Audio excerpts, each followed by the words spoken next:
मरुविना सिंदरिबा किहो मीडिया की अचौबा लाइक पुबीरिबा इनाव रेंसन कुंद्रा कमना नसिगी थोरमुसिगी मपु ओई बाय बताए कि नोडेटेस तंबेरा बबरे सुना तंबेरा बाय ने थगचरी तसेना मणिपुरी मालेबा तसेना वार मतम कयागी वादुन लाबा मणिपुरी मालेबा से कनाना वाहन बनो है वैसे कोई खतरम थोई कनाना वाहन ले लो तसेना मणिपुर लेरिबा ममागी बिनाव रेंसन से थंबेरबदा ब्रिटिश न पाली मतमदगी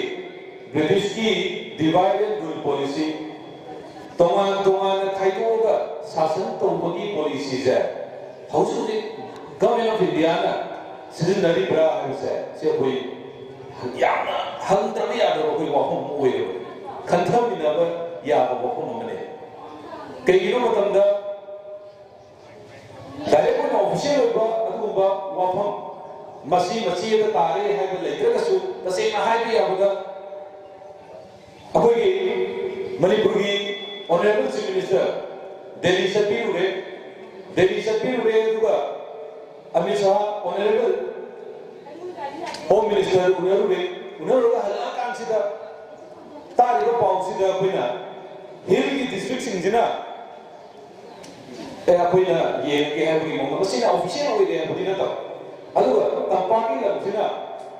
अदुम अखोई चीफ मिनिस्टर तो वो है भी मोंग सिजे कदाई की करंका की फॉर्मूला नो है मतलब ब्रिटिश न पाली ने मतलब की फॉर्मूला ब्रिटिश न पाली मतलब सिंगल लमजा ब्रिटिश न सलाई के है सिंगल मणिपुर सिंगल लमजा मसाई हाली की बता 92% जिन सिंगल लमजे अदु मीडिया से कोई की मैते मचा दिया जर्नी अदु मतलब की मतुंगिना बिटोप सनैबा मतलब की मतुंगिना लाखिबा अवोनबा मयामसिना तौरीबा फिबमसिदा अखोइजा माइनॉरिटी ओयोबा मसिक यामजदबा मुख्य याबो फिबमद लाखबोनी सिम यामजे खुन खंबम थोए अदु मयामदे खना जेनने मखोन मयाम तो अखोइना पुंसी मयाम मखोन मयामदे पुंजलसी ना हाइसे या अनोइना अदुगा ममाद ब्रिटिश की मतमदुदा तंपाकी एरिया सिना निंथौ महाराज मिंगवन पल्लबदा मतमदुदा तुम चुरचांसे महाराज तुम हाइबिए मतमदुदा तुम पालबी अदुमाइना तंपाकी लमजिना चुरचांसे महाराज न पाललगा अदुगा सोम नगंद चिंगी लमजिना ब्रिटिश न पालगी सिगी फोकला से सीमा गवर्नमेंट ऑफ इंडिया ना अखोई मणिपुर से अमखना रीयूज तौरा अपना अखोना सिजनरा बरा सिगी वखम ते खपम तोय अदुना नसाय मांग हाई बदा कनागी लान अखोई मैतई खक्की लाला मैतई का कुकी मिलिटेंट सिंग सोमरिबल लाला मैतई का गवर्नमेंट मीडिया का सोमरिबल लाला कनागा सोमरिबल लानो से अखोई खपम तोय मदु खना ने नबी दमक्ता अखोई पुंजन बम चंगे नसाई यूनिक ओइना लेबा अखोई वन कमांड नमना अखोई की पुनम सत्प याबगी मीगी कम्युनिटी की तौदे अदो अखोई की तंदौ सिगे हाबसिगे मरि चुम्बा वाफम थंबिनो की दमता एक औसतगे मयामना नसाई की नायदना लेबिबा इकाई खुनबदा मतिक चारबी madam Brinda Thounaojam retired APS अदुगा सोशल एक्टिविस्ट होइनसु लेबिबा अदुगा तोमान बा सोशल मीडिया दा मैडम की वाफमना अखोई की खंगदबा कयामा खंगलगा अखोई की तू चुमन में याबा वाफम कयामा थमगा अखोई द इनो कयामा बिबिबो बेलामे अहुबो गोबा करना मेरामो तरामो पीसी कौशल मैडम ब्रिंदा थोनाउजो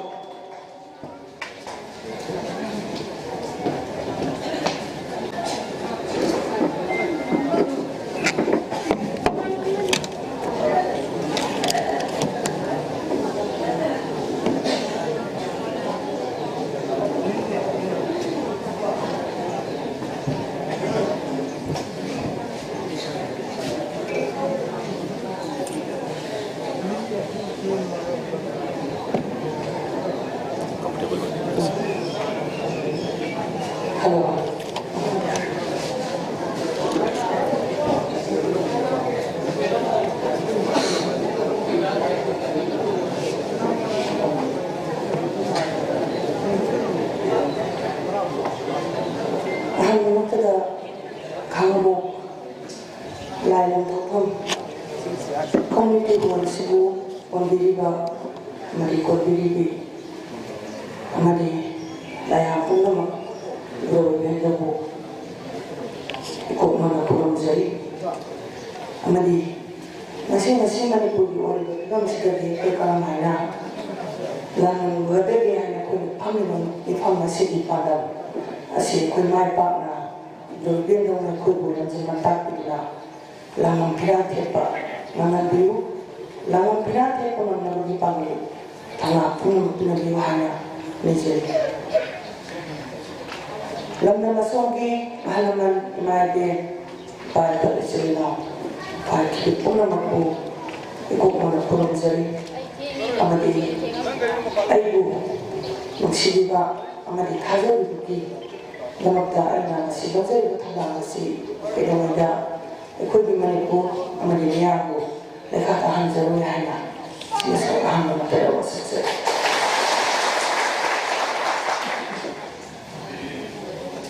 ꯀꯤꯍꯣꯝ ꯑꯃꯗꯤ ꯄꯨꯟꯁꯤꯟꯕꯤꯔꯤꯕ ꯀ꯭ꯂꯕ ꯃꯩꯔꯥ ꯈꯨꯗꯤꯡꯃꯛꯄꯨ ꯉꯁꯤ ꯄꯥꯏꯈꯠꯂꯤꯕ ꯊꯕꯛ ꯊꯥꯡꯂꯤꯕ ꯈꯣꯡꯊꯥꯡ ꯑꯁꯤ ꯍꯦꯟꯅ ꯃꯥꯏ ꯄꯥꯛꯅ ꯄꯥꯛꯄ ꯄꯥꯏꯈꯠꯄ ꯉꯝꯕ ꯑꯣꯏꯕꯤꯔꯛꯎ ꯍꯥꯏꯅ ꯊꯝꯖꯔꯤ ꯑꯍꯥꯟꯕꯗ ꯇꯣꯄꯤꯛꯁꯤ ꯑꯩꯈꯣई पुंसिल असी इंग्लिश का हायरना यूनिटी है लेट्स यूनिफाई अखोई अमतों पुंसिल असी है मणिपुरा मसीदा इबर नाम सिदा क्वाइली मांजिल खावना लांसंगबा मणिपुरी दंतर लेपिबा मते है बप्रोसी kuna kwai ki sau ba na chi non lam thak na ba ko da pa na pi ji kun chi ma non da ko le kala ma ta kala ma to na ai koi non na ga da ni ha na non ga ki thora ga kun kala ma la ma man de are ba ye ma da su la ko man de ma si kwai ni ma te ye na ba Mati ye na me amana lei ali saw ye na se ko kunsin manam dabsi narang hangi wari na deri sa se na mati ki thukai ga thamba mathau ta maram khara da bi mati ki mati mugun khara da bi mati ki ma pang ka nan ya da mati ki solar la thamba ta ga ni khara da sippa aduna mati se ko thukai ga solar la sa se na sa thara ka la pa lo amada ki thoppa People may not see when I open with a second salad and numbers. Later, because I am so careful that I could put silver land number or not to land my keeper. How do we confirm to them? Put silver land my put silver on the target of my keeper with Mount Giver. Need Makota Sandiver. Need Makota with my tea over and the land sitting up over the river. Lansida with Charlie Sedan and the labor. Ikoi isari na sida mara na koiba angamba ngang lai shi phajana haiba pachang sa kha ga leja imung na mapan na sa sa mapan sa kini mama mapan la thong ga ni mapan la dun dai ni ing da ya da na le hul ba khala sila la je bam da ba mani ko thabo sa bam da ba ki bam sa ga sin sin mani ko le thong ni mako sin si le ba ko la ka ni ni gi thabo suna ba le ba class ta kan la ka ni adu la ko ma ta sida lam sida sanjala ka ru ba tan ma ko di sa fu gi to juji function le ye na sanjala ka ru sigi sa to lu ba ni to sin sena lam za kwa ko le ko lam si ba je ye na ga ma te ha ba ko si ai ni mane ko si ba ko ni le ho ba ko si ko lo si la si mo ya ko na ko ni san de ko ai sa ba pan ba i ga ni ha ya le ho na ma te sin se ni na ro na lo gi ha ko ki lo de Tripura amana mi me na kon pingjabi haibada leiba Bengali Colony Association ne ya da gari ma mi nai ko hinde ma dum sarai na daga ko cha daga kai ta lai ta just langa sara da ma dum la hinde adu gi bando Manipur tara ka do aku punsin ang tara mama ka to bona ko si ko kanda khana ra ngai pala jana nei ra ka sida e ko to wala kini majority group ne abri masina ma group ne ko bu ngam ni ha bi sa da thaza ba masula ri ko is abi thaza ko da som sala ka sida to ki la ki ne ngai ba kun ri ko mo la ta na adum ko si mari di le mai sidi masoi ta ra dum mang di ya tôi đã đi mấy cái gì kana gari no hai sự mà tôi là không nên là bảo mà không ta tugai cái gì đó tugai nó là gì cái gì tugai nó là gì một mà là đâu cái tôi đâu một mà là đi ở đây mà wahu mà đó sama là tôi đều phải mà लेकिन अगर सामान्य ना वकाल से काम नहीं दे मरम तो कोई खंग माना था बनी ना कोई मोट माना था वो खंग माना तो इसी मोट माना रोड अरे ये उन बवाल ना ये नहीं किया नहीं लगते अदना मगे से कोई मसी तो अमन मिलो पसीरा मगे से लाइक हम लोग लगा रहे मगे तो नहीं मत लान सी को बापू में लगते nông mấy năm nay là tại con mẹ nó hay thay đổi cái đó cái tao coi hay thay đổi cái đầu là ba giờ cuối gì làm gì là cái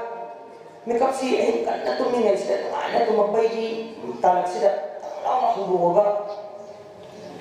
nhưng mấy sao em mà xia là cái cuối gì xia là cái là cái nó đâu đi xia là cuối gì là cái này mà xia cái nó đâu đi xia là cuối gì không nào dùng được tôi bảo vậy đây masih siang na lang ko yung heads kamong na buto na lang siya nakanda lang dito ay lang na ay yung jepe hana siyang sa hong drama na kung si kang drama lang na ay yung pagkak na nakatsi sige kang drama si ay ko yung hato matanda ay ko kang na ba matanda kami na ba yung lambi sida ay ko yung tingnan na doon ba may tayo apan mabiga doon ba may tayo yung na ba Nanti yang Manipuri dah mungkin lihat pun ina Manipuri ye naba kana no harus ikut nak kami nak bersih masa kami lupa macam mana kerja kuai dari aham betul. Langsung kami siapa yang beri ikut ye naba bersih kana no harus tangan pada ikut marak tadi boleh su mapan lagi boleh su aku kau dah lihat deh. Langsung kami apa macam dah mapan lagi lah aku ye naba ti. Tengari ba lang ni na matong nalay na ba panggalay ka na di tinabad ng mga gani kaya di duri sila nung magdamo ko na wala kurang talay ba ihay matay yung kuy pawag ka ay kuy marak talay ba matay yung na ba may asya kapit pa rin na sa ubo ako yung masakang lupo na mga sanay matay ko lang yung minasya kaya talaga abi na kurang iisip ang ay ka na po kung lupa rin yata kung matang oil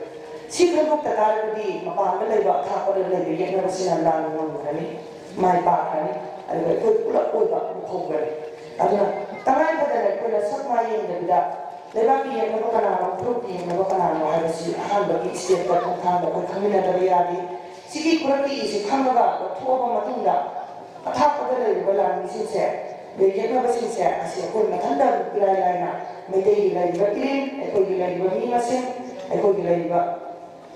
Aku lebih sekarang sih sahabat aku tanda apa pada lagi yang kami sini mitra hari sama ada aku nak mengatur.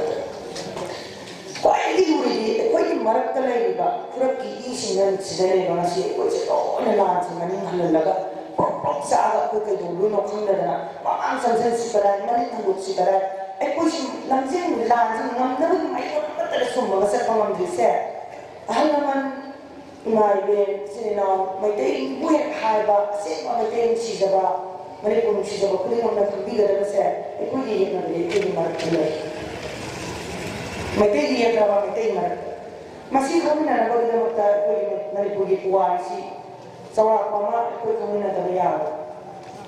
kuasi sang sih mereka pun tak mira iba ikut dia tak mira iba lagi kita bahawa pada dia nak kusi Manipuri asing bakwari si makumpana awal pa masakang na ba ako ida kayo gige ako na sila yung kasi parang bapuan dala kung mga si tambi na ba isi awari ama bo ako ida tambi tambi hali na bagi sektor ama ni ahong kagatambi ba ꯇꯝꯕꯤꯔꯀꯥꯟꯁꯤꯗ ꯍꯌꯦꯡ ꯍꯪꯉꯛꯄꯗꯗꯤ ꯑꯩꯈꯣꯏꯅ ꯂꯥꯏꯒꯤ ꯇꯧꯕ ꯌꯥꯗꯕꯅꯤꯅ ꯇꯝꯕꯤꯔꯤꯅ ꯈꯨꯝꯕ ꯌꯥꯅꯕ ꯂꯩꯉꯥꯛꯅ ꯑꯗꯨꯒꯤ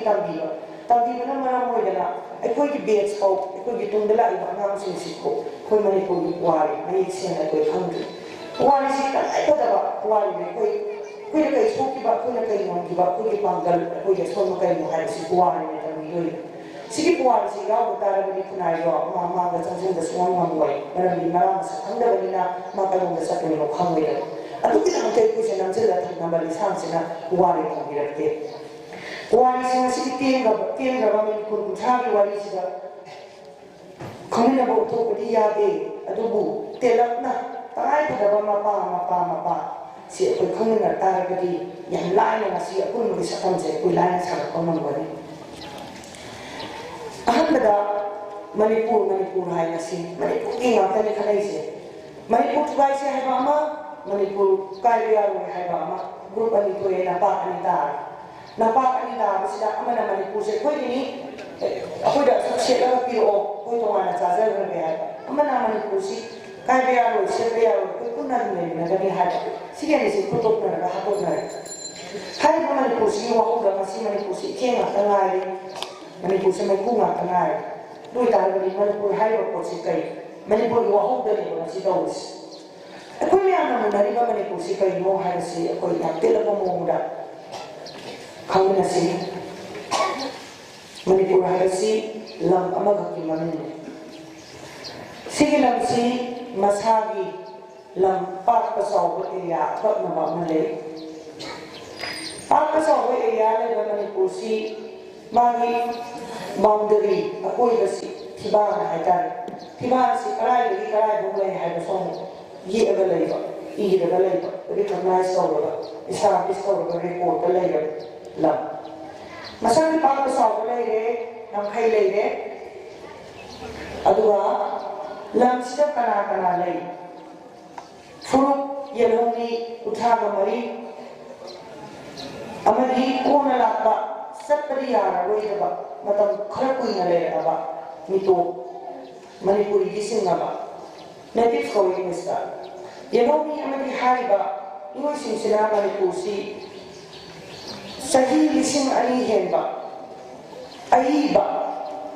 ꯅꯤꯡꯁꯤꯡꯕꯤꯌꯨꯀꯣ ꯑꯏꯕ 2000 ꯍꯦꯟꯕ ꯑꯏꯕ ꯔꯤꯇꯟ ꯔꯦꯀꯣꯔꯗ ꯂꯩꯕ ꯔꯤꯇꯟ ꯍꯤꯁꯇ꯭ꯔꯤ ꯂꯩꯕ ꯑꯏꯕ ꯄꯨꯋꯥꯔꯤ ꯂꯩꯕ ꯑꯗꯨꯁꯨ ꯌꯥꯝ ꯐꯖꯕ ꯄꯨꯋꯥꯔꯤ ꯑꯊꯤꯕ ꯅꯠꯇꯕ ꯍꯥꯏꯔꯤꯕ ꯇꯥꯃꯤꯟꯅꯔꯤꯕ ꯈꯨꯟꯗꯥꯃꯤꯟꯅꯔꯤꯕ ꯐꯨꯔꯨꯞ ꯃꯌꯥꯝꯁꯤꯅ ꯌꯥꯝ ꯅꯨꯡꯁꯤꯅ ꯆꯍꯤ 2000 ꯍꯦꯟꯅ ꯆꯪꯅ ꯃꯇꯝ ꯆꯪꯅ ꯁꯦꯝꯒꯠꯂꯛꯄ ꯂꯝ ꯑꯃꯈꯛꯅꯦꯕ ꯃꯅꯤꯄꯨꯔ ꯍꯥꯏꯔꯤꯁꯦ ꯈꯨꯟꯗꯥꯔꯤꯕꯁꯤꯡꯁꯤꯅ ꯏꯃꯥ ꯂꯩꯕꯥꯛꯅꯤ ꯍꯥꯏꯅ ꯀꯧꯕ ꯑꯩ ꯁꯤꯃ ꯊꯝꯖꯔꯝꯒꯦ ꯃꯅꯤꯄꯨꯔ ꯃꯆꯥ ꯑꯁꯦꯡꯕ ꯑꯣꯏꯇꯥꯔꯒꯗꯤ ꯃꯅꯤꯄꯨꯔ ꯊꯨꯒꯥꯏꯁꯤ ꯁꯨꯃꯥꯏꯅ ꯑꯣꯏ ꯁꯤꯃ ꯑꯩꯈꯣꯏꯅ ꯁꯨꯡꯀꯥꯎ ꯀꯥꯎꯔꯔꯣꯏꯁꯤꯀꯣ ꯃꯅꯤꯄꯨꯔ ꯊꯨꯒꯥꯏꯁꯤꯅ ꯂꯥꯎꯔꯤꯁꯤꯡꯁꯦ ꯃꯅꯤꯄꯨꯔ ꯃꯆꯥ ꯑꯃꯐꯥꯎ ꯅꯠꯇꯦ 2000 ꯍꯦꯟꯅ ꯆꯪꯅ ꯑꯩꯈꯣꯏꯅ ꯍꯥꯏꯔꯤꯕ ꯐꯨꯔꯨꯞꯁꯤꯡꯁꯤꯅ ꯅꯨꯡꯁꯤꯅ ꯁꯦꯝꯒꯠꯃꯤꯟꯅꯔꯛꯄ ꯑꯩꯈꯣꯏꯅ ꯏꯃꯥ ꯂꯩꯕꯥꯛ ꯀꯧꯕ ꯃꯅꯤꯄꯨꯔꯁꯦ ꯁꯤꯒꯤ ꯃꯅꯤꯄꯨꯔꯁꯦ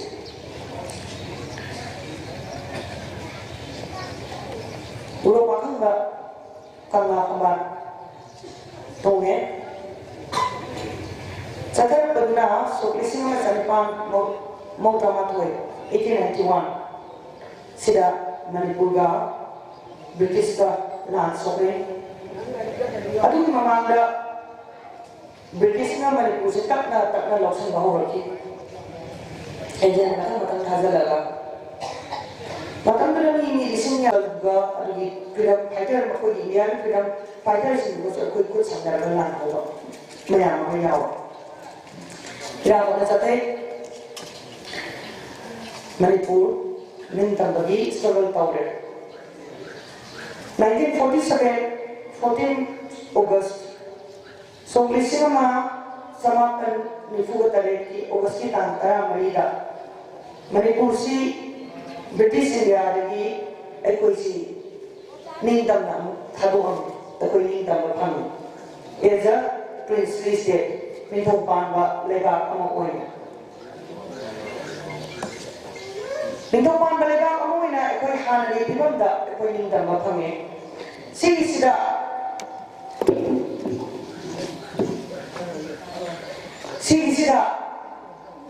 ꯕꯤꯚꯥꯒ 3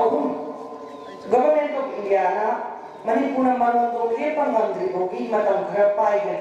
Atopa Princely State Mayam Magipai Betong Kaino Habada Defense Isanga Puksaba External Affairs Mapanang Yihiram Amari Communication Paupona Naba Port Omsi Government of India na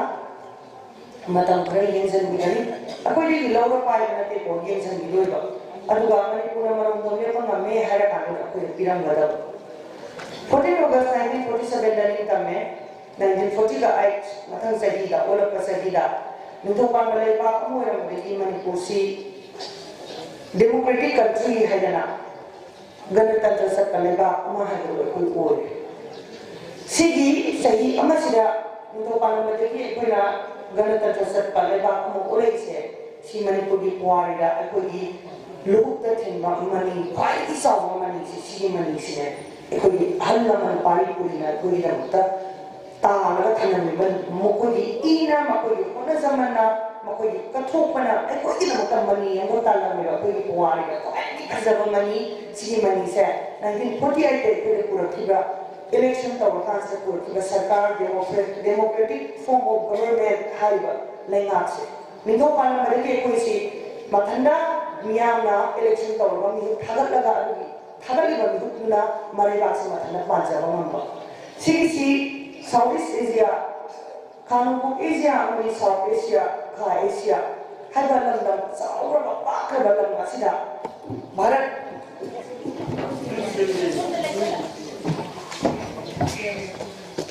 She's a Mahati, see him, Tanam Sanbiona, Budia.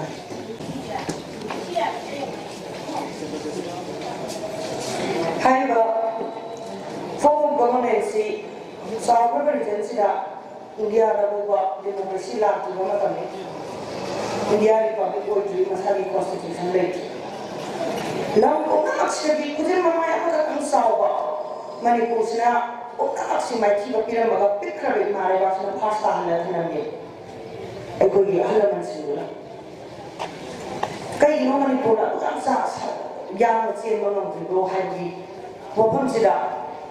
like see, a good element. Mangam Sata 1948 Mamanga, Manipur Sikarama Pura, Angi, Navakayari, Kamana Natomi, Tundana, Manipur, Tamapanga, Kanabakation, Habiran, had said, 1948 Pura Triba, democratic form of government said, Citizen, Manipur, quite again, Kanama, Mataramaya, City Money, Police, Yaw, Thunder.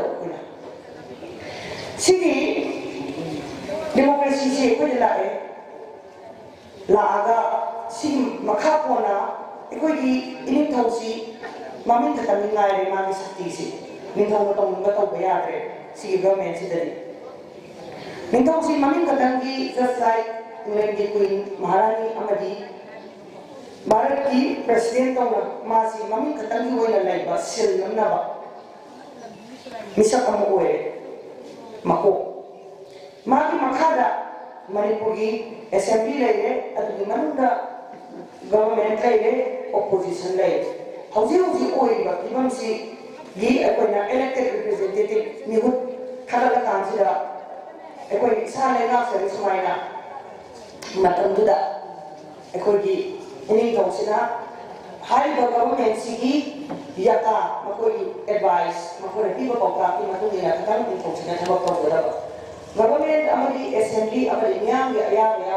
Mitanga Lega Sopa Lega Kitamata. Asal buat ini, amat kalau nak dipanggil, ambil boleh kira macam sida. Aduh,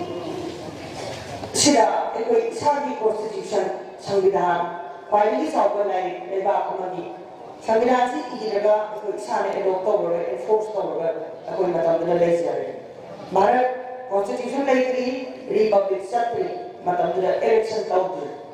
Pikir Manipur masih ekoi tinggal ni bagi permainan saya. Makoi matam dula kali itu oi pilih. Ngasih mana nak saya dapat mandre. Koi mai kali pilih yang masih saya. Koi nama matam dula first time ngasih matam dula makoi kali itu oi pilih.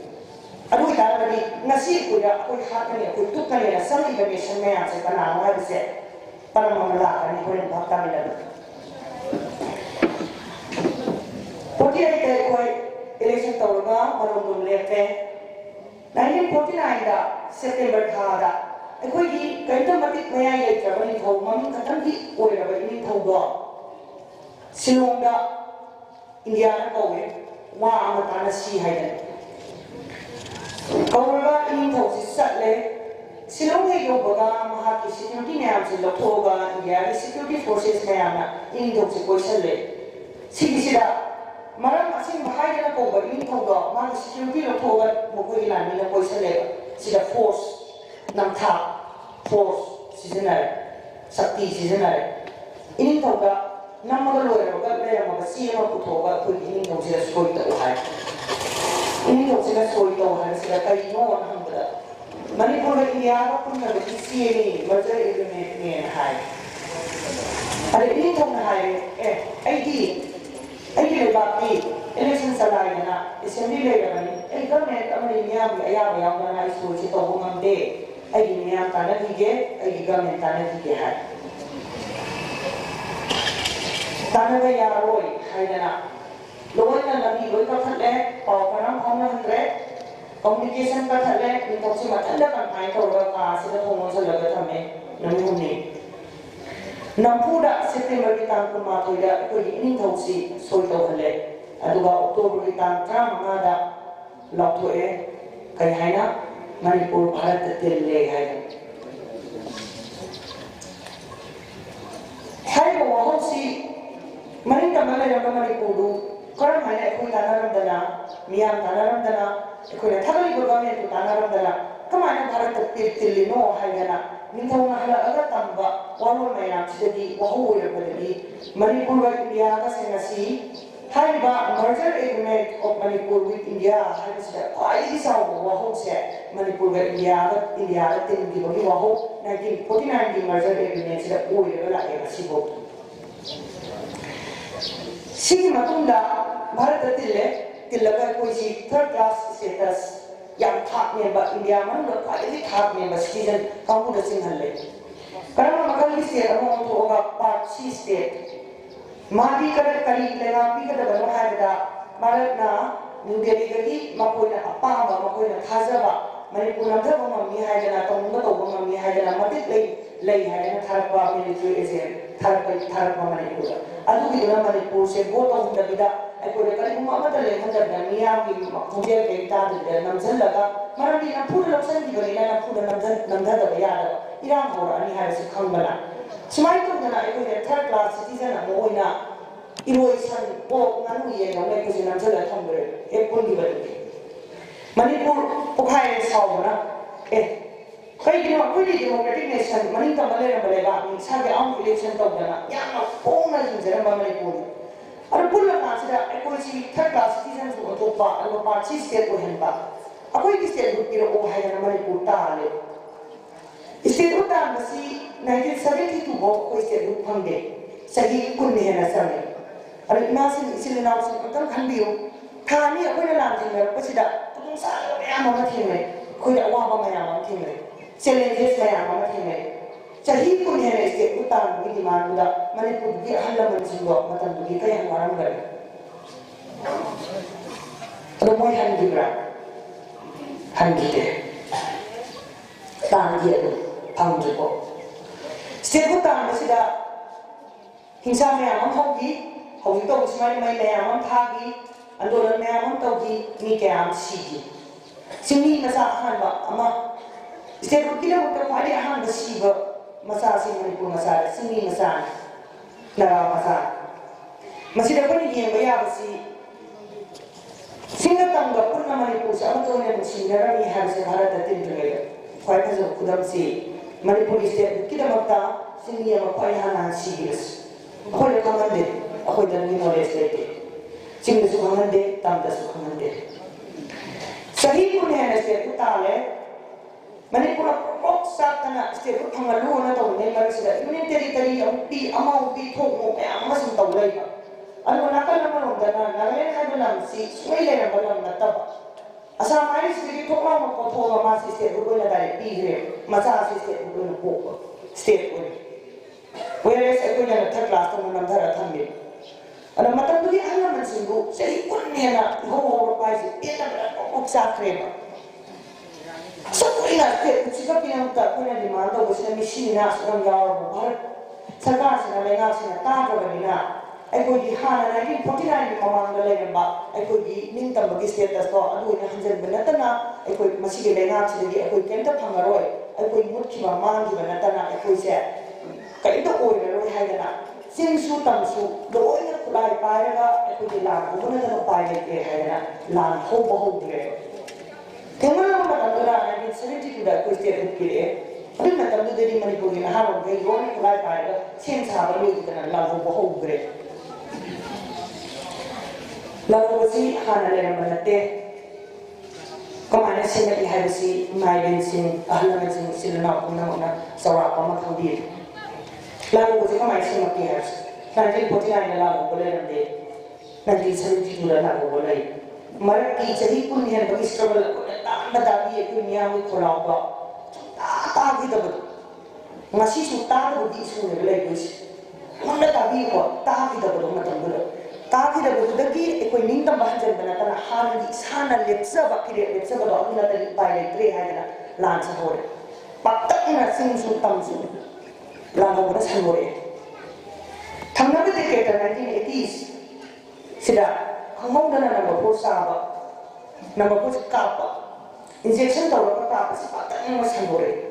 sih hore apa macam sudah lalu mungkin bahu sih nak ada soal lagi sudah nah ama drug sih apa misalnya tuba misalnya mangga mereka kanda ba mungkin kanda ba mama pagi dia nanti kalah terap maka lagi nak harus grup ama misalnya lagi sudah grup ama siapa sih heroin kapasida HIV ko ba may pamasu ko sila ikalak sila sana ko na matang yakin na diba po drug sila HIV ka sila kung ako ba ako mayang sila tuloy patat na HIV sila gotong na ba na campaign sa thare tawre sige matong sila esi manipula drug sila nung lahat na bayati halin matagaw na heroin injection si handar akan sila patat na drug kalamang thazal Sige drug si SP tablet M10 cup syrup high day dry puyo ni nga tamulat single high drug si 90s amari 2000 ahan gi millennium gi ahan bagi decade sila patak na sige si sa sige matung na mo hawziki matam sila drug ani ga mo hale SP M10 cup syrup si kinang mali na handa kan sa kwai isi na drug si Heroin number 4 hana season na rundo amuk hale ezi aduga police yo side na WI tablet high reports sige ani sila punna mo hale ke umju bata ko sila sige umju bata ko sila drug si hala masih ada pun kami nak belajar si han bata ko kala drug heroin high si Burma dagi bolon trial le laki Ani suka fiesta lagi ba SP tablet M10 cup syrup si kadung day lai India ang day lai marami makoy pharmaceutical industries hidak sumba company sina katang sumba mga hidak oil makoy di pharmacy day yung na hidak ni si hidak si hidak si barmani na ang balik India may tora to kay kasal si hidak si so amo masay SP tablet si matong to taba drug kilo es indor padagi spasmo proximon hari wa posisi na bayar tabagi composition si hondor pa si dagi palak tabagi na hamay si drug padang konselap pa hari badagi wa amadi heroin sina handa pe smoke to siling si kaya to drug siknam sige ani si dahla pa matam sida la isim karay ni mo pa matam da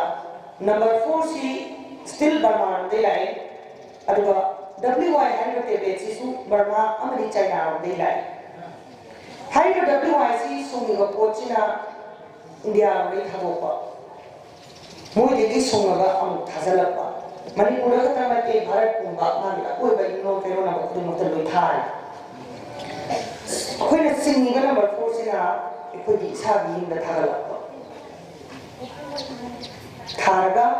kani na puto kani lagi brown sugar book sumber mana brown sugar ini apa fruit on belum tu tidak apa pun lagi nanti boleh sikit lagi berapa scenario sudah karena ini kali lagi ada sima kau coba orang kami nari barang sana ni berlalu Burma dari sana di Burma mata-mata matungina karai dari sana ya. Tapi sih kau yang aku suruh bodoh bodoh apa lagi 90s, late 90s, sudah di 2000 millennium sih sudah. Isin isal dona, sinda, popi kan pamisi thara lappa, ada cara hingga lappa. Popi hingga lappa sekarang ini na kanda, kulai baiba, militant groups, maya amat hokale. Ada masing si isin isal dona iya lappa. Kau jadi ku mengambil dari report. Sih yang kalau isi kopi orang kalau isi dah, sehingga hai boleh sehingga sih masing sih yang kalau, anu masing yang kalau hai si, pelai orang tadi yang kalau ya mana teh, si pelai si kai bila ini, si pelai si drug ki, sah kalau iba isau, siga, pelai pada masing siga pun nama mineral, masih kui lagi boleh ngaksina, sehingga pun sama mana pun siga udara leho, kai sih tahu dah. Urus senada apa makoina lahai bakar sida makal makagi level da karwa sida yau sanina aduna maramu idana no manini nate sahi amana te ani nate mama nate sahi puthagi mutata udara lakpa sanada khusana lakpa sedwi tolakpa hai family ten gumya si samedi se tokana lo basinguna mari bakini mari bakal nagari ni da manze nagari na obba Lepas kamu itu terbetul deh, nama bapak kami sudah deh. Lepas kamu nama bapak tahu deh. Lepas kamu tahu kok mau nama mati, kena balik sih. Nak kan dia masih nak lepas kamu nama bapak tahu. Lepas saya bapak kami hasil bak, karena kamu hasil bak ini dah hasil bak lepas semakan bapak tak tambah. Anu lepas dosa kamu bisa tahan purai deh, sekiba. Anu hari lepas semua ini nak pulau pun sudah tahan, nak pergi masak kue. Ani sih kena bersama dia hanya manusia, soal mana kangen dia. Kangen dia orang, lan, yang soal kutu kebelan,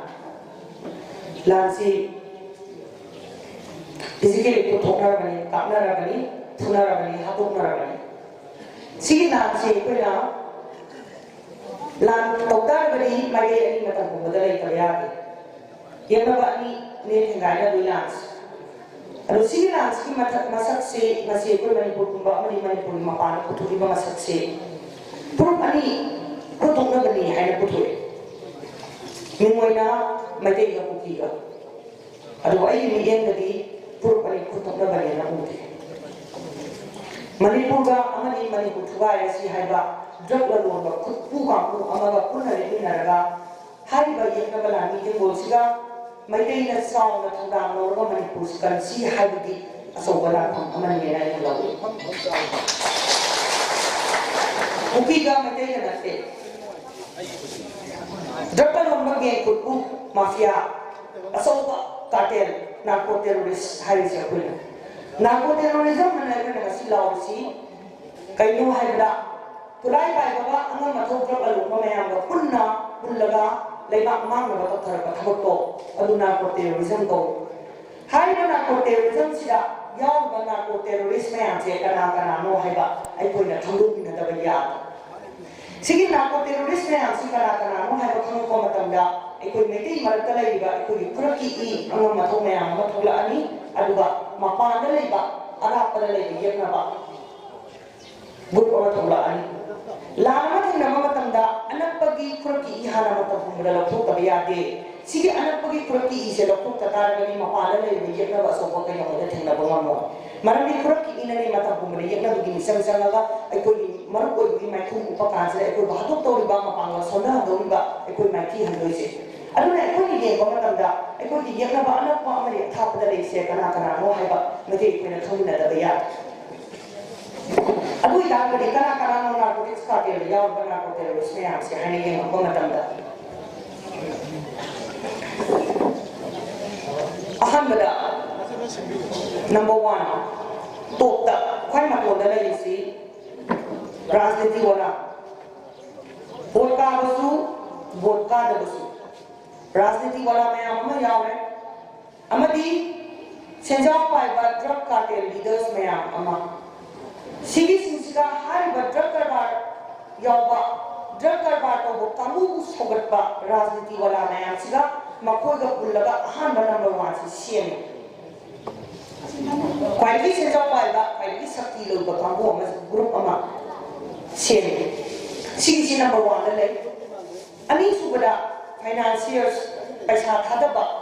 अमनी middleman मरकता लेबी पोसे जे लोकसिन थारोक थाजेन अमनी पैसा थादबा कोइना लौदो पैसा थादरगा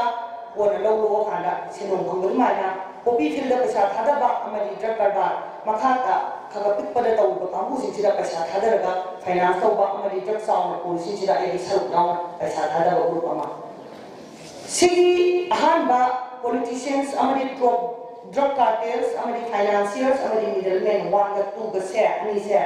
manipur lai ba tudari ba hanagi homi amadi kona la ba fruit sing da bi loina mak su na ba yaw kudin makta bi ahamri 1 ga 2 ga se sigi sida purki ikni mo sida loi le 1 ga 2 ga sida kwai ki saw manipur yena ba ahan ba ki ama ani sing sida kana na ha bi unna khanjan biro adu sigi sida bi akoi purki ro thor ta loi kare सुबदा खुलाई का जरूर नसाई mama की सही कुछ मगा से इसी साल को सब लखीबा खुलाई का ग्रुप सिंगो अलगी ग्रुप सिंग मसी की ग्रुप सिंग से कना नो है नहीं ये वो मतलब थिगरो वो मतलब सिंगी खुलाई का मा को कोइले अलगा अमुक थिगरो वो मतलब पर्टिकुलर ग्रुप अमा दक्ता लईबा खुलाई का ग्रुप मा तो कोइले रंबा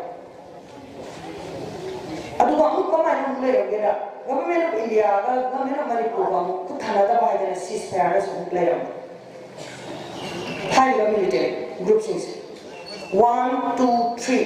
अहुम सिना नार्को टेररिस्ट हाई बा ग्रुप से सीएमए खुला का सिंह को खत्म नते कोई मतलब तो याव बा मैते की ड्रग वालों को मैं कोई मरद तो याव बा ड्रग वालों को पॉलिटिशियन ड्रग की पहचान वो कहां बा पॉलिटिशियन राजनीति वाला मैं सिसु लोयन नार्को टेररिस्ट यावी ग्रुप अहुम सिना सीएम अगर नार्को कार्टेल की हाई बला मीटिंग बोल असो बसे पुल मोनि जम को है आई कोई दो उन बना पर्टिकुलर फुलाई का खर दु खतम नंबर 3 दु खतम होले नो 3 दु खतम मते 3 दु नो मई पीरी बो पंगल पीरी बो प्रोटेक्शन पीरी मथा की क्वालिटी तो तले राजनीति वाला में आंसर पीरी मरी सुबदा फाइला बनमी को पिथाबा अमदी ड्रग बनबा WY कितन लोन बा नंबर को कितन लोन जब नो मोगी मैं था को कोना न बई लोन बा पेडलर को वही मोस या पिपा कांगू ग्रुप अमा लायबा मसिम यामी लायबा सिगी मरी सिदा क्वालिटी सेंडों से पिकना फांगी सी और मरी सुबह सिना फांगे मतलब कि अहुम सिना सेंडों से क्वालिटी साउंड नहीं है अलग तो की मतलब कि अन्य सिना क्वालिटी हम लोग बनी मिलिटेंसी सिना टेक्सटाइल में करवाना तारीख काम बनी अमरी मकोई ने ड्रग लोन मसी से ना कर ओपी फिल ना करी खुदी मक्का मकोई ने जोन खुदाई पाए प्रोटेक्शन पी अदु तारगदी ना को टेररिस्ट साइसी कदा कना कना यावी मणिपुर ngasi कोई मथकन नंदारीबा मणिपुर थुगाई गदबनी न लॉ ग्रुप सिदा करम करम कना कना से नहीं है सी सौरा हम खमिनर मथंदा ngasi को ओरिबा फिल्म से हम नहीं ना मतंदा लेबा कमने कोई सी लेबा कम लेतारगदी खुनाई में ले गई खुनाई सिदा पुर मयाम पुलग सीएम दोनी सीएम खुनाई से कमाई मतलब पुंगरा थोंग छारगा पुगे हबदा शेरफला तो बैलेंस तो कोई अने मवांग से छानरगा अमना लेंगा कोई गवर्नमेंट कोई इलेक्शन तौरगा थादरिबा नुन सिंसिना सेमरिबा गवर्नमेंट से सीसी को माना मतलब पुंगरा मियाम की अवान नुंगाई खुदोंग थिबा लाइफ प्रॉपर्टी सिक्योरिटी कुली मसे सिगी दायता सी लेंगा सिना मतम पुंगरा as long as सरकार ले माना लो पुदोई लोग हमारे पूरे कोई ना सिल नमगा सही मगा महापुर की इलेक्शन तौरगा पीरे को दी महूत ने हाई वाले मासी मतम पुंगरा फाबरा हाई तारगरी मासी मतम पुंगरा फाब कोई के मासी पता बरोंदा के नेमथबा अनुगा मियामी खोलाव तार मखल की लेंगा के तो न कोई गले अरु मरे पूरे दी पता बोई ना तू ओय गला आई कुछ पाउडर सिगी मरक से सिमरी फरम ने है से आई खुद पेना लिसान से ने लेंगा मत खुद थोड़ा ली लो सिगी लेंगा से मथो तो तम मतंदा नाकंदा कया मगले सिगी कया सी कई को सिविल सोसाइटी ऑर्गेनाइजेशन को 시기시 सरकार मथौ तोरतम मतंदा सिविल सोसाइटी सिना इहो होरागा मियाम मिका थोहनबा सी तौसी हायदना इहो खोंजों संसिला कांसिदा मथौ तोबले लेंगासी मथौ तोबल आहान फजना हायबे या कारगरी कोना हम डिस्ट्रैक्ट तौरंगनी दाबी तौरंगनी यारत कारगरी आंदोलन तौई अखोय इहो होजले इहो होजला कांसिदा मियाम खलाउसी तारा कांसिदा मियाम या पेन गी मतुंगिना लेंगासी पेलेस तौरबा थमे मसी मणिपुर की पुआरी ना साखी लिसांग से कोई भी स्टेट उत्तर ना कुछ पोगा कोई ना ताला किबा मणिपुर की अपन मरी लाख को खोलो मया अस्पा की मायो तो बोरो एक से बोरो अरे की स्टेट की एट्रोसिटीज तो बोरो हाउ के इहो कुछ म जो 19 आईएलपी इहो मनोरमा की वहो खुदी मसी कोई की हाइबा सी सोसिंग लोन पूरा लेना के हेनबा खोंथां अहेनबा थौदोंसी पेलेंस तौर पूरबा दुनाय सिगिसे अनिसे मतां पुंबा कया अनिसे समिनागदा हाबि पुन्ना नगे तोमाना समिनागदा गवर्नमेंट तौसी सीएस होना येगा अथापरे येगा जिदा बैलेंस तौ कोइने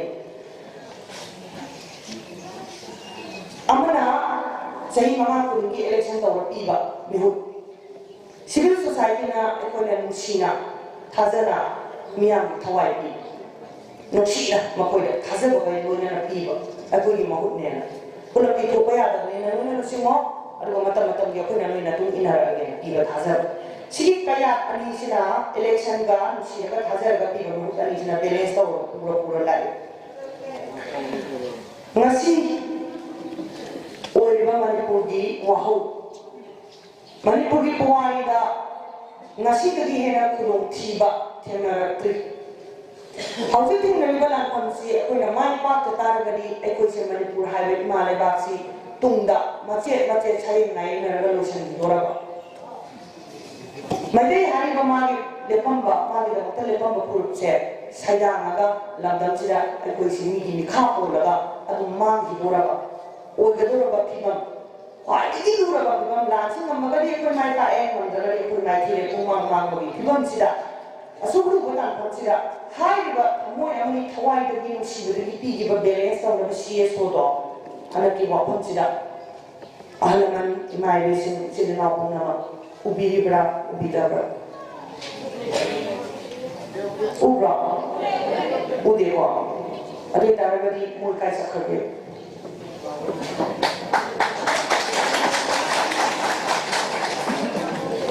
उबुदारिनि सुरेगासी नमी उबुदारिनि सी हंबियो इसाना इसादा हंबीबा अदुगा मीटिंग मैना फंबा क्लब की मीटिंग फंबा अखोम्या पुलगा दिनाबा खना लेनाबा तौबा मतंदा अदुम हंबियो नमी उबुदारिनि सी मोइसी तादु जाना मणिपुर समाय तंगनारि हस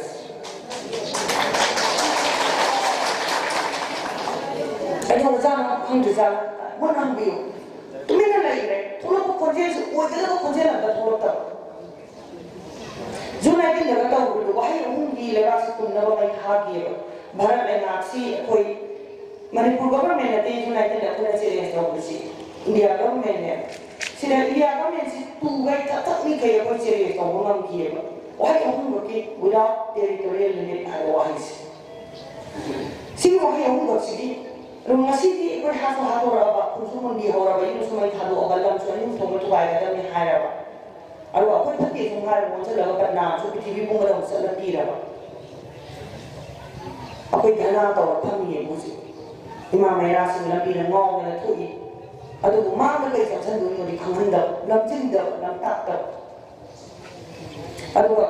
तो है रो प्रोटेस्ट केंडल पार ले कोगुमा केंडल पार रो ले कंगन कोइ मा म्या अखोइ केंडल पार नि मतम नते लान की मतम रे मैरा पार केंडल हाइबुदी लाम लोरखाना सॉलिडारिटी अपन बगी सकम उली कोन लई जरो मयामुला पिस्की दमत थान गरो कोने कोन लाकदा पिस्की केंडल की थमको हौजिक लई बसी सोसिन केंडल थान से हाइबो पाउजे र चतले अदु लारबदी मोने तो बिसि कई मोहसे हाबियो कई दिनो मतिन तो मरोना उबफंगबा अमदी मतिन तो पथबो अमतो से हाइबतिसी मकोसी तराय से थ्रेयर्स कया अनिसिदा सिविल सोसाइटी ऑर्गेनाइजेशन इफेक्टिवली मथौ तौबा मंद्रे खोजेल ताजे फेलो इसमले नाकल नमले गवर्नमेंट सीएम टीएस तौरस बुगतरी निसिदा home benefit umputere ni sida Manipuri lengakna leiba sarkar sida ekoi miyam sina mathamona pienba thabak amatta makoi amani makoi gi mihutna thogla aga ekoi gi mangda samjeli bela kamsida sarkar sida sigi thabak se tawra agadi ekoi si pele yare sarkar se summe mati thole haba thabak amda ubi graba 60 ga 7 days sida ude makoi na ekoi pena ba wahai ma thmakibala igraba laite adu yaragadi kuki tarasi makoi prajaga miya wa kunna sabri nei moi sana kumphama to ne le ne Manipuri government ekoi ga samadana le dina bra le dina tabra le dina te adu di moi maro so thokite mana su pangre mami su tangre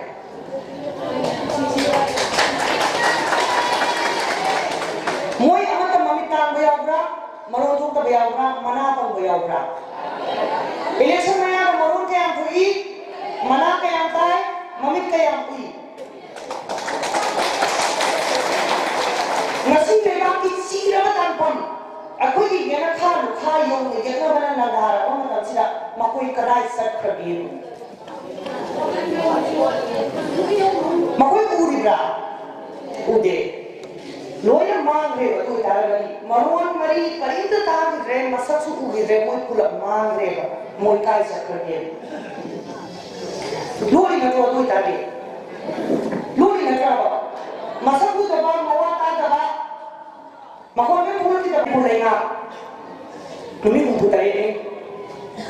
kai tau re mi matu ka ai mami ko thoi machi ko thoi manga ka nai ko da tau se kun tumna ma mai khai kana na kari usam mo ya mami se kari ta akoi si mai dei sai kun dei ko chen chen le somna kala somu da kana na ko na na mu ko na ta na som to to na kula mu ko ga se ni mai maru lei ke ga hai ama tau bi hai ai ko si ira na ai na lei ba state ki force amari second force and effectively ye ko na ko ta ri ba na na se kin na bi libra kin na bi jaba Kenadre. Central Force में answer सुची चीजें कर रहे मणिपुर मतलब तक आप एक लोग में आंसर थे ना बहुत नगर State Police ताऊे उल्ले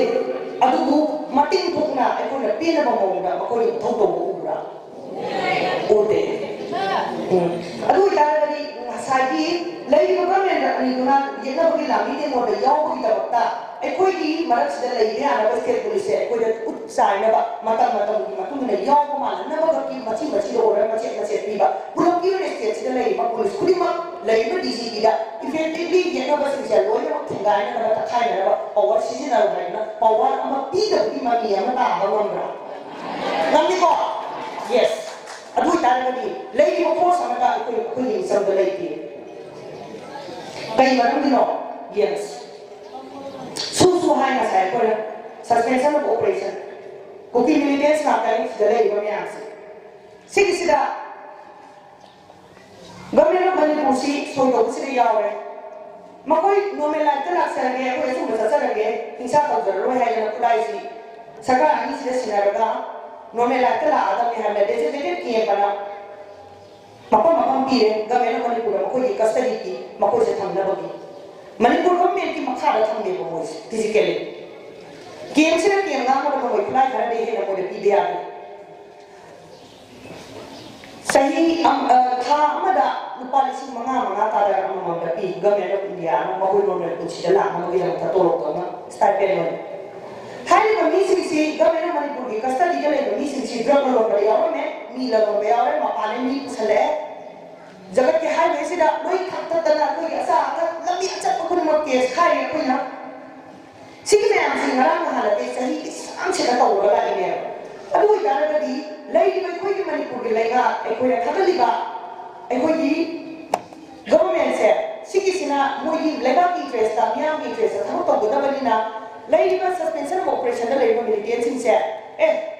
मोई से भी एक कोई कस्टडी दलाई बने अब कोई दिन ना वो कमाई सा लोग सिता होने Shin na hai na su da le mon le kra ꯗ꯭ꯔꯛꯇ ꯆꯦꯟꯅꯔꯝꯃꯦꯅ ꯃꯃꯥꯡꯗ ꯃꯥꯅ ꯑꯦꯗꯃꯤꯠ ꯇꯧꯈ꯭ꯔꯕꯅꯦ ꯃꯁꯥꯅꯁꯨ ꯌꯥꯖꯔꯦ ꯑꯗꯨ ꯑꯣꯏꯇꯥꯔꯒꯗꯤ ꯊꯤꯖꯤꯟꯐꯝ ꯊꯣꯛꯇꯕ꯭ꯔꯥ ꯁꯤ ꯂꯩꯔꯦ ꯑꯗꯨ ꯑꯣꯏꯇꯥꯔꯒꯗꯤ ꯀꯃꯥꯏꯅ ꯇꯧꯔꯤꯅꯣ ꯑꯩꯈꯣꯏ ꯈꯨꯠꯇ ꯂꯩꯕ ꯃꯤꯁꯦ ꯃꯣꯏ ꯀꯃꯥꯏꯅ ꯉꯝꯍꯦꯟꯕ ꯌꯥꯕ꯭ꯔꯥ ꯀꯩꯅꯣ ꯊꯤꯖꯜꯂꯨ ꯒꯚꯔꯟꯃꯦꯟ ꯑꯣꯐ ꯏꯟꯗꯤꯌꯥꯗ ꯁꯨꯃꯥꯏꯅ ꯇꯧꯗꯅ ꯂꯩꯔꯤꯕ ꯁꯤꯡꯁꯦ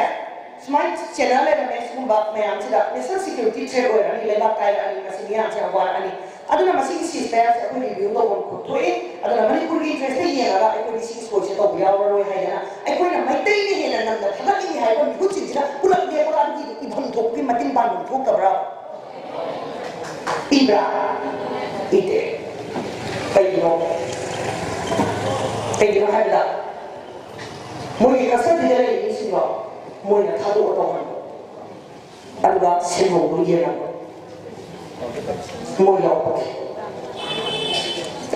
ꯆꯍꯤ ꯑꯃꯅꯤ ꯈꯪꯗꯦ ꯍꯥꯏꯕ ꯌꯥꯏꯑꯕ ꯑꯩꯅ ꯌꯣꯛꯏꯕ ꯏꯆꯥꯗꯨꯅ ꯇꯧꯕ ꯆꯍꯤ 30 ꯃꯊꯛꯇ ꯑꯩꯅ ꯃꯥ ꯇꯧꯕ ꯈꯪꯗꯦ ꯍꯥꯏꯕ ꯇꯥꯔꯒꯗꯤ ꯑꯩ ꯌꯥꯎꯕꯅ ꯀꯔꯤ ꯂꯝꯕꯤ ꯂꯩꯇꯦ ꯃꯥ ꯌꯥꯎꯕ ꯃꯥ ꯌꯥꯎꯕꯗꯨꯅꯅꯦ ꯉꯁꯤ ꯁ꯭ꯇꯦꯠ ꯄꯨꯂꯤꯁꯅ ꯆꯞ ꯆꯥꯅ ꯑꯣꯟꯁꯤꯜꯂꯒ ꯃꯣꯏꯗ ꯅꯣꯡꯃꯩ ꯀꯥꯞꯄ ꯉꯝꯍꯟꯗ꯭ꯔꯤꯁꯤ ꯃꯔꯝꯁꯦ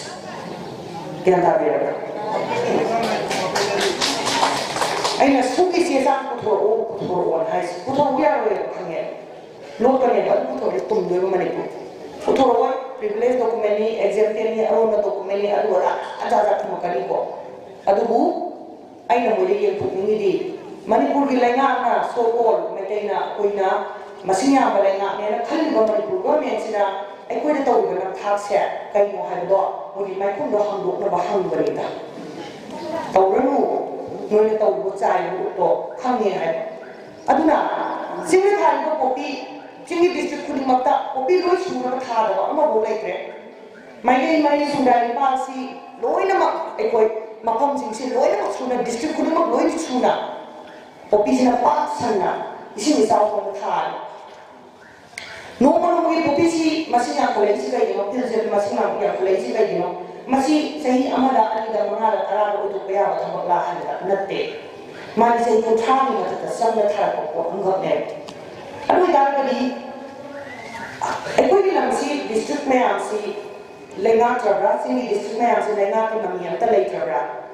ꯆꯤꯡꯒꯤ ꯗꯤꯁꯇ꯭ꯔꯤꯛꯁꯤꯡꯁꯤꯗ ꯃꯁꯥ ꯃꯁꯥꯒꯤ ꯗꯤꯁꯤ ꯂꯩ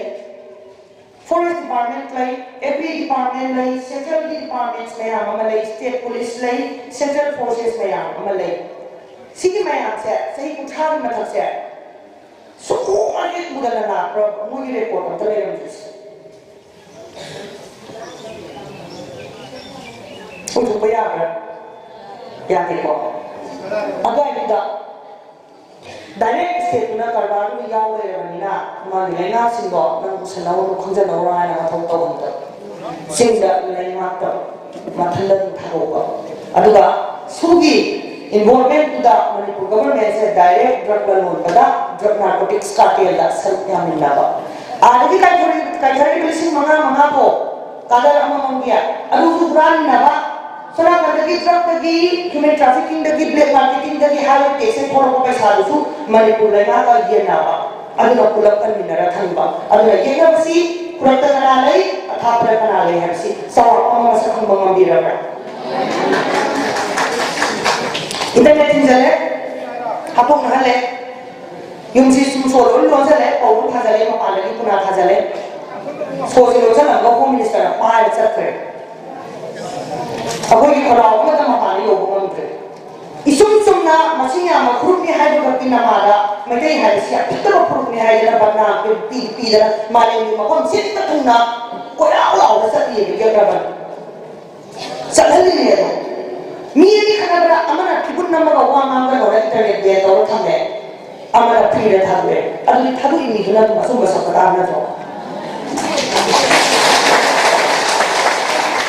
इंटरनेट कलाना थेनी गमे अपने को ओडा तो माना थोपरा गमे अपने को कोई को अदुनि मान नि केता बगी लामी दे को रे आवी केता बगी ठिबुन नाम दे को ठिबुन नाम हा प्रूफ ओरे को सिफुना मसे इराम से होर पड़ेगी कोना मतमना आइना दिबने लोय ऑर्डर सेंटर ना पैसा दोरे आइना सिउना लगी को जगह ने दा मीटिंग राबनिना हौजी हौजी को ने मनिपुर की फिल्म से अखोय जले इस आर्टिकल अमा खकी मखा दने Sigi article sigi machine si kai ko kya hai bada 355 ko under central government's rule central ba union government se sigi sena Manipur gi laina ain sati raksa ki bam se Manipur gi government na pai ba mamre haidana ma na paisen lani haidana because of under article sigi makhara external aggression mapanagi lantarapa amari internal disturbance manu degi tamu lega ba sigi marsina maram oidana ekoi central government na Manipur gi governance se law and order se paisen lani haidana paisen gi ya puire sigi paisen gi basi lagi ne ba kusi po si paisen la 355 ki makhara ekoi se lagi 355 ki makhara Lainnya pasina Manipur government mati thok na kali umam ta taw udre central government na taw mati thok na ta taw udre home minister amla ami home minister la anga sida ekoi gipi na bai ko dikhaja na bawa hai ta hai bhairam bra hairam de ma sakre amhona mawa ma pawta ko re ta ta de 6355 Manipur ki Azi wo ya bakon sigi lambi ani lambi si yeto ki lambi ki posna samagana lambi amo oiba asum baki amade ekoi ki lambi ki bola samagana lambi amo oiba lambi ani kame sigi lambi amasi amana 355 central road sida to proxy emergency toxin na emergency to abo pa emergency ekoi da abo Kanganda Central Direct Pai has Kanganda Vida Home Minister ga Manipur Chief Minister ga Naro the Luna Tobalena Moini dan Juju Tonga Togo Chief Minister in the Pula Home Minister and Harry and some Hydro My Prime Minister will want to run the video the last CEO of my Prime Minister Najiba Take no man who Prime Minister but Dadi at least Mamma Prime Minister Namari Puki kay tibo ko igisa mata bakpok sa babaw ko. Mana mati kay tangan mani ko Prime Minister ko kung budala ko. Maki chat sa tala mo sa doyo. Maki ko ko. Ano Home Minister ko na rasna. Home Minister ko na rala. Prime Minister ko na resito re leba ki shisha ano ay mata ta siya. Home Minister ko mama na sira sito ko le mami ano ko bromam da. Mami ko 355 Mabani ki kai mari le na mo ha pero ko na ti pata certainly niya interest na te mabani ka ko wa mari niya ko kan mari ki kan mari 355 sigi sida sumsa ko panda 355 ka makara sa ka matamda Manipur mai thawani BJP na 20 ga 4 da Lok Sabha election da yongtak ma mong tawrani sa hing le da ko sa pangina sa hing do la ko pangha ga ne na khale mo na yongtak tawrani ai koi pangharani ben 27 da assembly election sila sa hing mari gen mo puka pa ne khale aduna maram ko da home minister ga chief minister ga ko gi state sa yung tungtunga woi na sa ran hatung na le da aduga hatung na da sa amang ba mo kani da adu amang ba mo ko wai sa adu ki da ta 355 ta ba e ko da ta han ku ne yen da lo ida hatung la ka praja miya ga da na ka hala ga ye ka na tin na ba ki no mai maru pi o no mai maru le na ko da ko ma si le li sa 355 mo ani na to ba plan kari ki just election la ki bare na la na du le sa ha ko na la ka ya ko wa ni ge wa na du han gi do le ba ni ako na ki na du le sa election na ba 60 to 7 days 355 days si makala bi Manipur ka sari ka ne Manipur bali ka ko ne BJP and its government in the center and in the state ay ko gi lai ba Manipur ge lai nga ay ko gi lai ba lai nga sila Manipur do ra sila just masari pam kana ba mako gi party ka la ba gi na ka sathar aga Manipur si macet noi ang tina khara ba na habu na musu ya de hai da upai le tre ko adu ni noi tongan sana lo hai da ko ya si ko to ya hom na ka mari to ge si ki po che si na si bi ga ge mo tam ge na mai te ge na se ro ja do hai mo ke to ro na sa ka doi ba ko si ai ba divided ba hujik kai sar macet ne ba kai oi divided ko ne ba adu ba no pangha laga namdharani mai kai le ta ni no more challenge to government India anymore amona government India sele to ba pur ko mo pur arwe adu moi asang ba pa no su khang ba sarkar ko har pa awa su pai sigi pandam adu na ko se ko mo ja laga ura ko ja laga ai ba ko na ni se an ne yeng laga India ki aku pasti amara sumana aku na ba ya ga ya utra Manipur aku na ni se ai ko shi usit taba na takar gani kai na ni sumana aku na le no ai ko shi kamna tra third class san iroi hame makap kap pa na yen kap pa na kapna ro ta mi kap pa do sa kap pa na khala bani na khala ngai ma sa oi bre ma moi khala de government of India ni nasi ko ba ai na prote international media ro ai na haide kai ko ma mo national media ro public statement amo bi de ba kai maram de ro haide da aku chi hui na nu ye sa san ki moi ga sa ma ma kan ki ji ba hai ba ko third class ko ki thawai si ma nam jaw ta ba ai ko ki haksa si ma nam jaw ta ba kan ki ji ba mo ko na ba ko usta bu san sa kada mo ko na kham di do na tipiti kaya man pu tai ro si si Sige na yan sila sumita thama matanda noma magigi sum tathara ma ma sa mari sum sappa ultimately bithala lana once and for all mari pusa loyo sala tuga ga no more headache to India mo ko sipa bihala na symbol na alda ko gi magigi proki e ko minister of the Maha government magigi mo pamani ko yo lambi ni le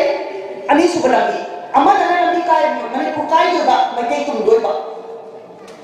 ani subala Home Minister ga Chief Minister ga mapao ne ngasi ho ko dare Home Minister su undaure sindina ai pa ke namdina ru to ho haina ko ma thukuri khanda ba lega thuga ne ko mai ye ko ki wari ma to pro ba ta ka da ko na tan ba ngam ho ko wa ta na ta mo ye ne to ba to ba Prime Minister se ta ni ta ta sa ko le su kham kham da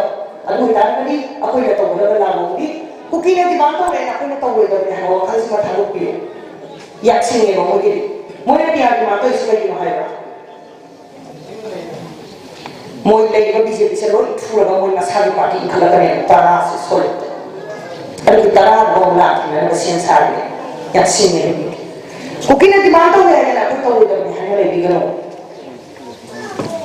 Aku ni tahu dah mesti. Kami keras hari aku minister malu tu tahu. Mesti orang hayu pro, minister orang hayu pro. Nukoi di head presiden tu orang pro. Mai dai ha ko nai sa ai koi laili la ni te go ku no pro o ai koi na lo thi ga yo ge na ko na mo sino second option sigi ba tam sida ai tonga ma mani pura pa sa na si su ni ba a so bo o su o ni ba ko ge do ga ge hai sida tonga si ba ta ka si mo sa ra hai mai dai si ya ya ki ya la ka ni mai dai tu na ba hal an ri ka si ku ta wa ni ka hai Aduh, aku itu mani, aduh aku di biar apa paham dia dah. Sini bahaya kau tu, sini kau itu kaya ada. Mereka yang kau produksi, mani nampak anda pak. Akan nak bagi apa kata kita pak. Sakti le bagi apa bagi kita. Hampir hamboi nak pak, mani nampak anda pak. Aku isi. Aduh, bapur amoy nak boleh.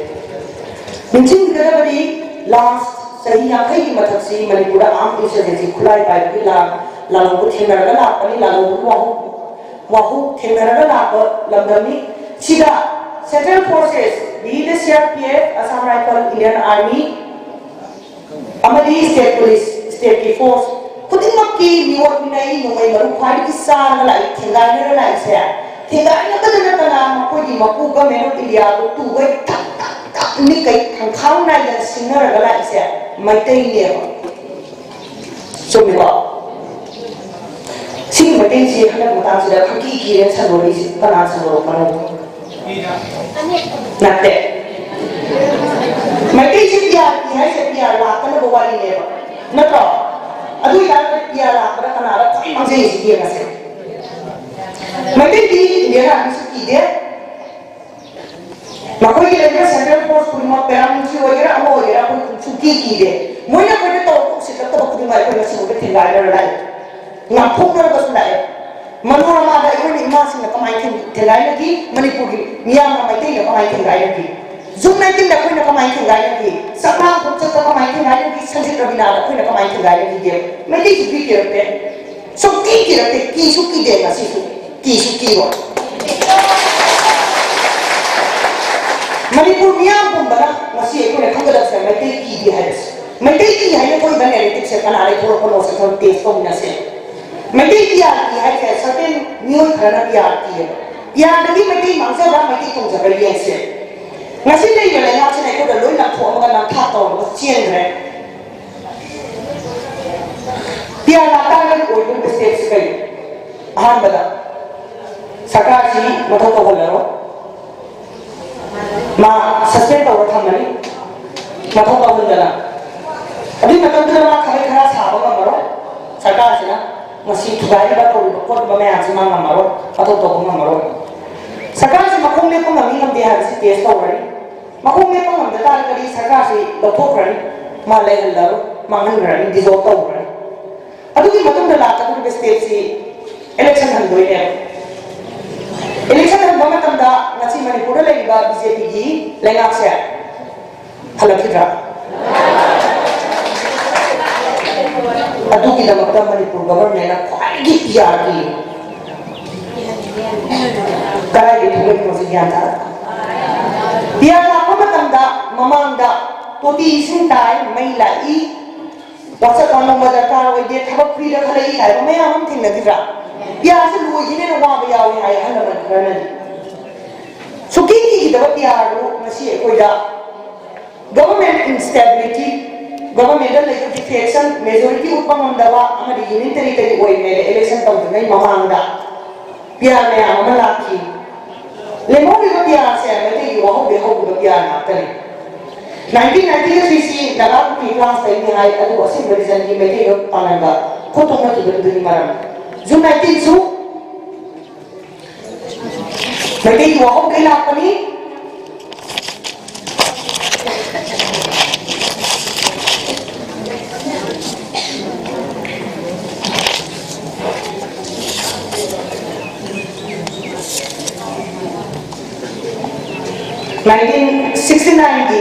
sisu Manipur tongana tage hai bagi imani mate na leto bong men dai la ki hai ba pia sinsida la ki president ko luna ai ko ko chen laga ora tu dei ka ki hai ba te yaw adu ki mata da ka ta ga su ngasi dai ba mate ki phibam khoya ko saung na ba pien la bagi phibam sida la ka do president ko li makhada sama ka do India ki security force Indian army do adu iduna mai tei tara phana sokpa ngambagi mathuna amri matin lei ka tro kide kwai ki mang di government of India ki BJP center da next time to halak diya hai adu bu Manipur ki government ki amukhala hala amoy ki ha thamba matam adu itara kadi ya ki se Manipur ki pia mai tei ra na ka Manipur ki government sa ya ta bi re ko ai koi na moi tambi ka na paradi maron to kana mana pangjal laga mami kusin laga loi na lo laga pir ko ma lo laga deli ka koi mapu me am marakta makra na mami lo laga mapu ju to ko lei ma ya do matik sa na para tambi laga ai koi na ni ko seng laga na ta Zoom 19 di batung da pura tora ko lo itu ga absolute majority da ko ne sarkar si di balo adu ki ngam thokna bu ngam thokna na na tra ma ko ga yekna ba thina ga du ba la tham si da mission di assembly ki ho ga ba ne state assembly da lai ma le ba ki ni thok sin jai ko di mission sam da ga le ko da ma ba su ngoi o thok te adu da ga le ko le ba ki mission kunun dai ko ni thok ha siam ba sa ne adu da ka ko gi da ta jun na ki da ko na lo thok ba in khat ki ba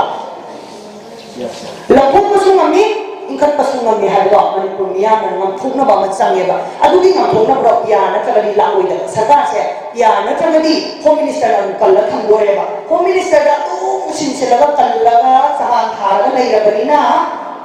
ya no la a di home minister na kal ngam ba lo da na ngam ro ha na pia du la ta na ba na wari ma sa do ga mai kai marin ta pa na ba ta ha la ga tum da la ka ga ba ho ku ma ka Biara ani Indian ani ki beri mati masalah dia, ki halak so kau yang thamai kemarin pada bi purut tak kete boleh sing halak kan ye na bagi lani tin bagi makar itu kurun jadi na simba mati hana ba sanggup ba oi dah quality coba kau yang moral hana ba sanggup tok ngah amang hati biara ki hari semati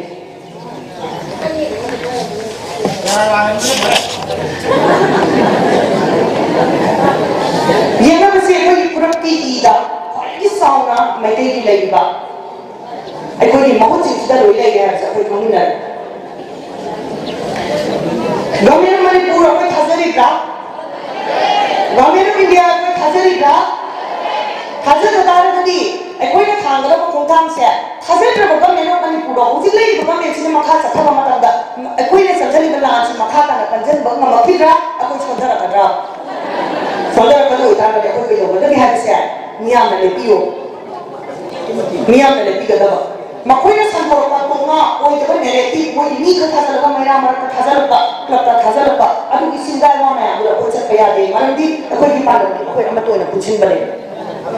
kami na ni ko ko si kami na ta cha ko na samjin na da ko pa da cha samjin na da ko ma ta are pa ki re ko ma la ka ni are ma ko ma la ka ne ye ko ba si shi ya ni se me che ma khang ka adu ka ni ko na to da ba di ma chi kai mo ha ko ki su mu ta ra mu ki pa ta ga la sa no ma te ki so ti ye se adu ye ko ma ta da adu da sin ba la ni ko hom di ngasi ko ne khong khom che mo da to la da ko ma ta da ko na wa ni se khong khom che ma ka da la sin di da adu de hong dong ye ku ki na lawi ai ko la na ho ki na mai te chu ho ki na ko la ko ma ti sa na se mo to ta ko yo adu la ni hong do ko ma xian xia da da ni lei ba government said it has to go Oki kita nak macam mana? Yang mana yang kita mau lori saya tahu tak? Makai mana pun dia pun orang terbaik ni, makai lori saya tahu boleh aku tak tahu tak.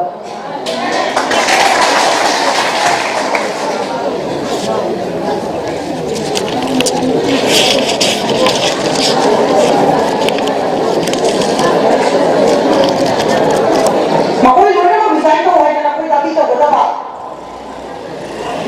Aku ini mahu dalam kudima lanjut lagi tak sini nau halaman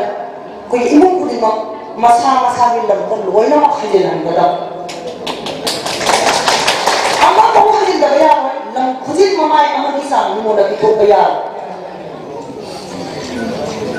suspension of operations sekali ba mau dah lagi ba siapa kudima kau turun makanya aku tak ada ba ada bang mana kuliah nak kita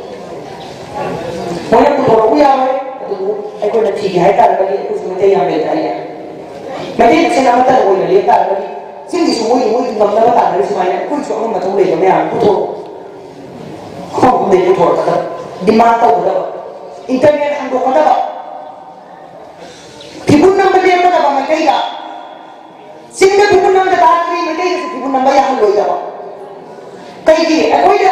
ini si thani yang macam pibun nama tak ada. Nakal nama tak. Uang mana nak kami set? Kaya jauh ni, orang kami mana pun tahu. Artikel 355 manda pang dapat puto kisah puri komunis minister tapi bro, makoi presiden tu puro, mapa presiden tu puro kan India ni lagi ke bodoh. Aku ini mesti dulu kita ini orang nak sama dengan ini nak tahu. Amat tahu. Kandak NRC tahu hanya. Manipur ni ba, ekoi di citizen se kaya yang ni ada se masih tiga pada. Karena mana tiga pada yang tak tahu bayar, kau yang sini pada. Manipur ni makai tu ba, aku misal ya, aku civil society yang mana pada ba. Nga aga Mizoram mana kalian yang masih tiga pada. Mui masih tiga pada, mui kaya lagi tu list supaya mana Manipur yang glen pada lagi kan aku rasa tiga pada. Mana border kamu dari itu kali sini tahu kan kamu mana asal tahu film tu tak. Aduna NRC makoy dah tahu apa tu dah, aku dah tahu dah. Hari baru dah. 1949 lagi na 2020 sebelum sida India pun ramai tu dah. Aku ni Manipur Malay taksi, kita pun pakai lapra, sokse lapra. Sokse lagi apa? Aduh dah dia kena hang dah bawa hang saya. ngasi ma sum sok chalak padana ngasi mi to na ina langoi chalaba la manipur se ma che ta hala se na dimana tikhalaba se ja tunja na haraba tangai kada be himbagi tangai kada ba essential oi ba ko bi tangai kada ba sin bu phamdraba chi mo ba jana phamdraba pura chi thina be khalaba pra mana le nga abala ma mo pira ka sida ipai puna sahi lishin ani he samna sema ba fajra ba ko imale ba iram na do masih kaya apa lebar yang lebar kalau di sana aku mea mau pulang aja deh kalau macam dah lebar suatu kaya kita bagi hebat aduh macam itu macam dah tu marah tu siapa nanti putih naik lagi nak buat si tahu berapa itu saya aku di sana saham jama macam yang berapa mau ini pun juga si thong berapa aduh tadi ngasai mama ambil lagi bawa hong 1949 की merger agreement की भारत का एक सेना पूरा पुलन की बनी पुलन बनती है कि वहाँ वहाँ नहीं करना अरे वहाँ का अकोई ने तुम तो पुलन ही नहीं कोई ना मत ही ना लाओ ताकि मैं कहीं तो कोई वहाँ ही ना लाए अरे वो इधर नहीं लाओ प्रेसिडेंट को और merger agreement खाना रसिया हाई बम ठोक ना कोई नोई ना कहीं तला ना बनी ना मनी पुटुआ से हाई बम की कोई ताएगा मनी पुटुआ से हाई बम की कोई ताएगा अदु इदारनी मेटे ने लाओ तो खोलाओ सी कइनो कम 1949 की मर्जर एग्रीमेंट तो भी लालू ने प्रोग्राम सेगा अदु की मर्जर एग्रीमेंट की ममांग की स्टेटस तो अदु हाना हजल होगा अदु को बोना मैं को ता अदु नि शेट तो ने हाय को हो में आसे अखोय मसे नजर के अदु हाय को को तो कोई ना असो को सिता भारत की सरकार असो हाई इन मणिपुर गवर्नमेंट फ्री अकंगा सरकार से ले दूसरा पूरी 1949 खाना रखा अखोय के हो अभी ना इमाजिन मुझे पामे 1949 खुना का तबको नापा प्रेसिडेंट पुरो तनाता ये लगे प्री मर्जर स्टेटस को हंजल लगे ना मैं तेरे लाओ मतलब मुइता ब्रता बड़ी से चीज़ खुना का तब मणिपुरी पुआरी का नसी बबरा अमत तो वही ना मैं तेरे ना अमत तो ना ये पता मैं तेरे ई इरो का लगा आपको मणिपुरी का मैं तेरे ई क्या ना तेरे नसी बबरा इन्हें आंसर ले बात है तो मैक्सिमम दा पूरा पता हम बड़ा है सब कुछ ये बता अनाना करी वहाँ से कोई खंडो पता अदुना नसी इंडिया ना आदमी की दे कोई इंडिया के प्रेसिडेंट को की दे ये ना बगी लानी के बोल पूरी बात कोई की दे अदुना मणिपुर मसा अमा कोई ना मैत्री मसा से कोई पी ना बसियन सारी कोई पी ना भी तो कोई शेम सा बता लामन फिरान के को मंगे हाय तार बगी अदुना इसी ना माय बेल अहल मन खुद ना भंगा हापत पियो हे ना लामन फिरान के को मंगे ना खंबियो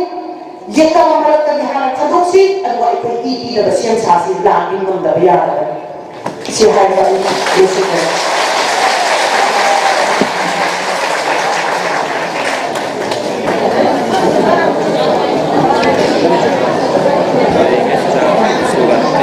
ใหญ่อะ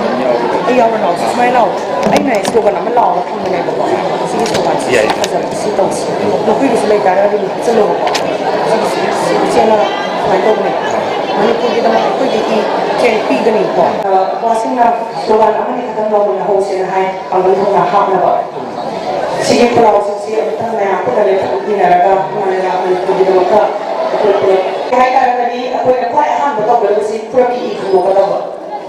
Kurang ini kaya ani lain masai ha hajar ne ho para sini kaya ani sini yaw kurang ini an sini an masa khanggo ga makoi sini hana lam marak sini bila to to mana thang bi kadam lam piran se ko manna ko kita wakta kalau slogan mari ka tan law jage ahan bagi si ai hana hai ba matam da laili hai na law loshingani hai na law Arun pada hari Roshi Manasi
Manipur ki namak aikoigi ikhen Manipur ki namakta aikoigi ikhen Manipuri magi khoi Manipuri magi khoi Maikai ki yik namak khudimak tungma Luisin gani Maikai ki yik namak khudimak tungma Luisin gani Manipuri mana Manipuri mana Kurumjari Lan namasi Sentong bagi kita lihat kita begitu. Sentong apa lagi kita begitu. Sentong pergi ni kita begitu. Suci sih kita begitu begitu. Aduna, apa ni? Aina hari bersih apa tabak suri bunyi sih dari na hari ini jauh nanti sentong na berlaku itu berlaku. We are here to rule. Thai itu हम mereka yang rule tahu lah. We are here to rule. Apa isya isari sabu rule tahu dia yang isya si cara lepas tu tahu fikir kalau mayang fikir kalau apa boleh lepas tu. Aduna, amun tangga na Manipur imana, Manipur imana. Matangi wangang oi ko sendiri, matangi wangang oi situ mayam punna kan kanna raba. Aduga, tasay na sumahai raba kaya kare. Adu hai budi adu tahu budi, semai tahu terati ngapan kaya aman lagi raba bosani. Mayam punna kanna raba, au kuba kulena. Oza hemat kumar ko kausan jadi. Mayamgi nusiba mayamgi kamatani na somthori ba dugumba wangang loi kaya se mayamgi support yaudana mayam waktu tahan ni nuta tholoi ba mayam pudi magse masi enta makoi punna support to minaraga akoi kangau ba yaba lausan do ba yaba puna mak kangau si adana ai mayam da ito mo na gurumsa mo na oja sma karam mo sare mo kan na guru akoi ahong buka kana fikir kaino haikanda angang si po matamda mangani subasida ako ipan thaba ina matawita ipan thaba sida kuri mayo na disina angang si may kuri yaku kumada hapaga may matakatawaga mama mapa da hangi nasa pambra sana pambra na kaira hangi ko masadu pambra sana pambra lupa pambra nasa pambra thau pambra nasa pambra na hingkanda isa pamni haire mayas hadi mama mapa oi basingi thamoi gi mani se thawai gi mani se machani yo nasi tam thira balan sida sokta di masani pa amaka yau ngara ika itu thawai ka itu mayam yang biuko masani pa matang pokwa mayam ama hantaki lan sida sire thawai kape sini ko mama adu kamai torong gani mapa adu kamai torong gani mama mapa dia wa betul lagi mama mapa tu nama satu lan cak oh hai neba nari kakak nusul kamu apa neba huzi aku ini kalau kita ke hai aku tu neba kai huzi neba dos mayam na wang hanggani aku si warga lansi ke koi loy masagi isan nupi bindia hai bawahiga aina hai bawahiga kita de kenani magi magi aning pamba mayam malay gani ai so aning pamba mayam malay mayam si lam lepi ning bra hujik se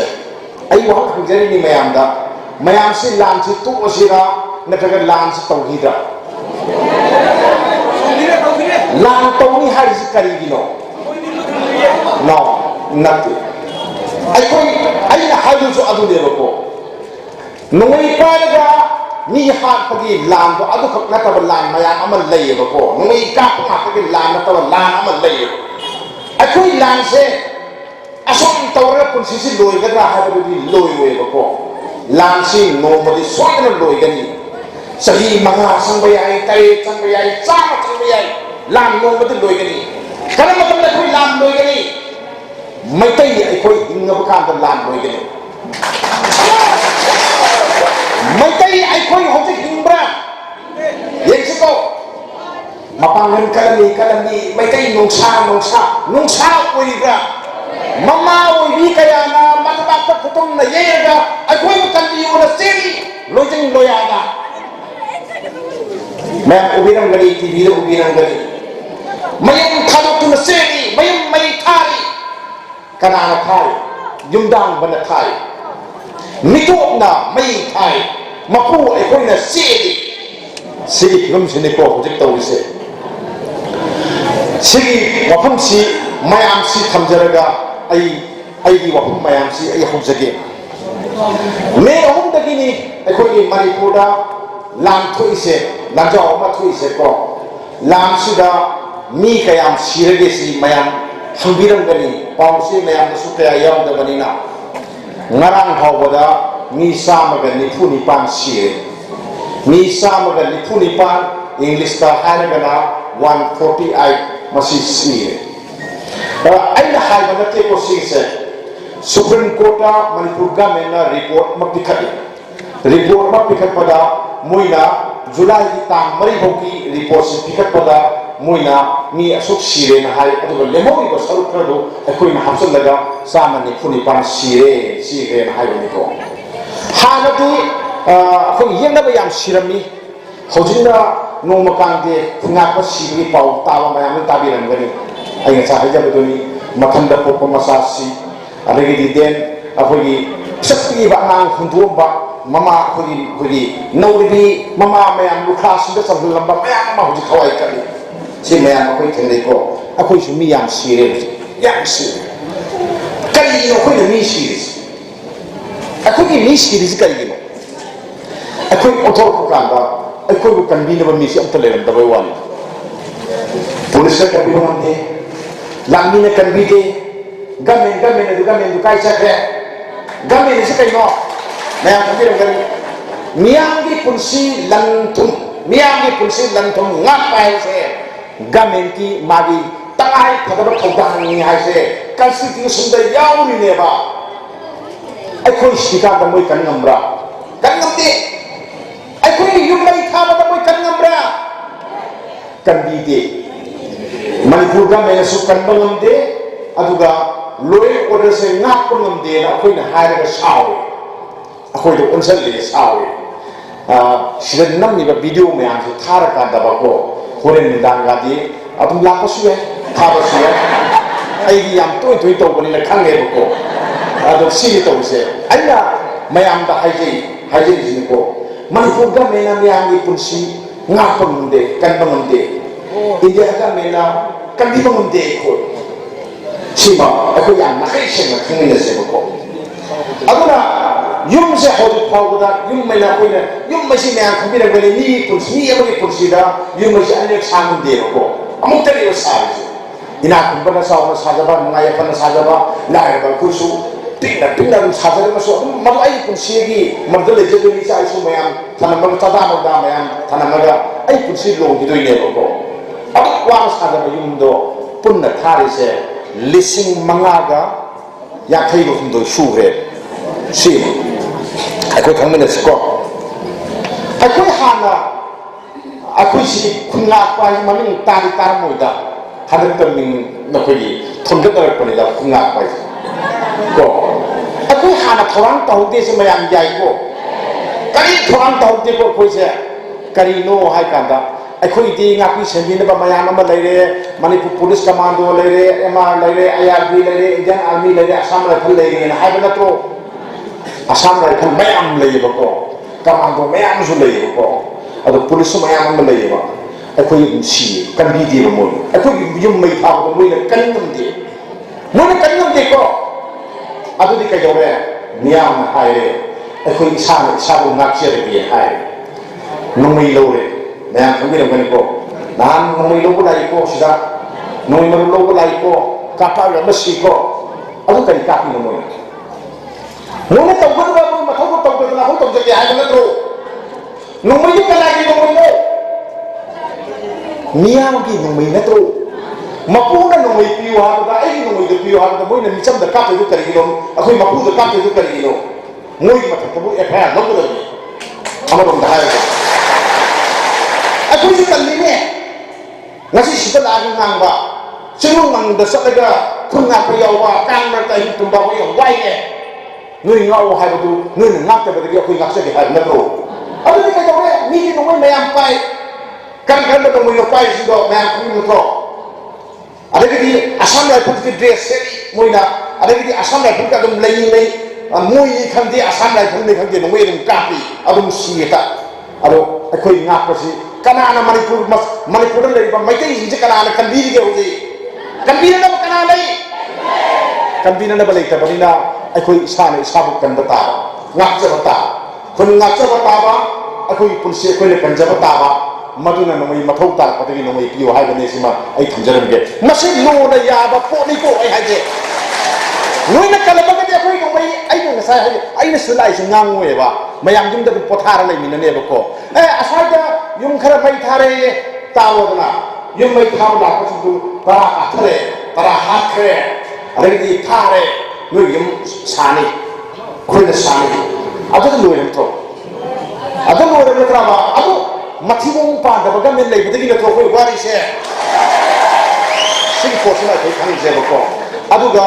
adum tham ko la ga lai ko hum je sum lai ri sine ko sim lai re aduna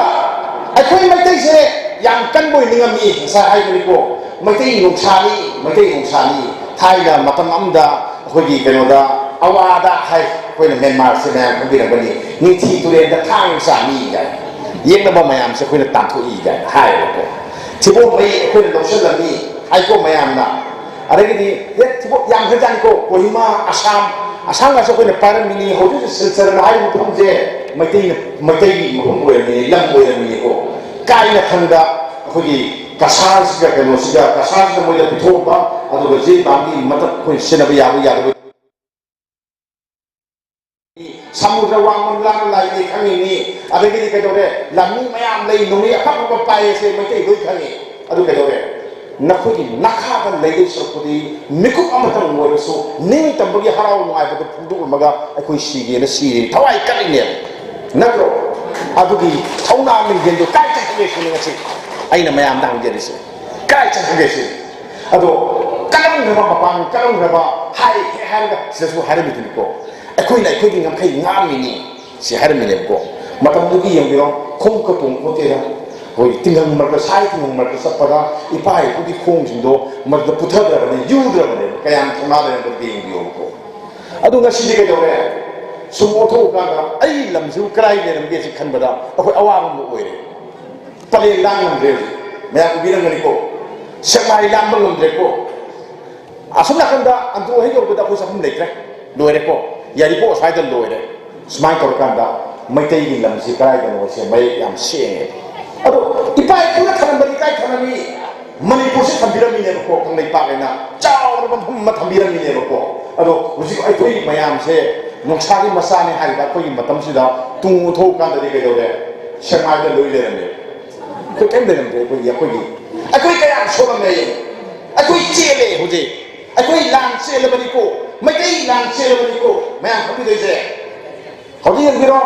shero ni ne loksan ne na shero je mai kai ni ne tro sugnu esen ka se si MLA ke na ji ki mayum hokda ko ki ne loksan ne na sangam je na se de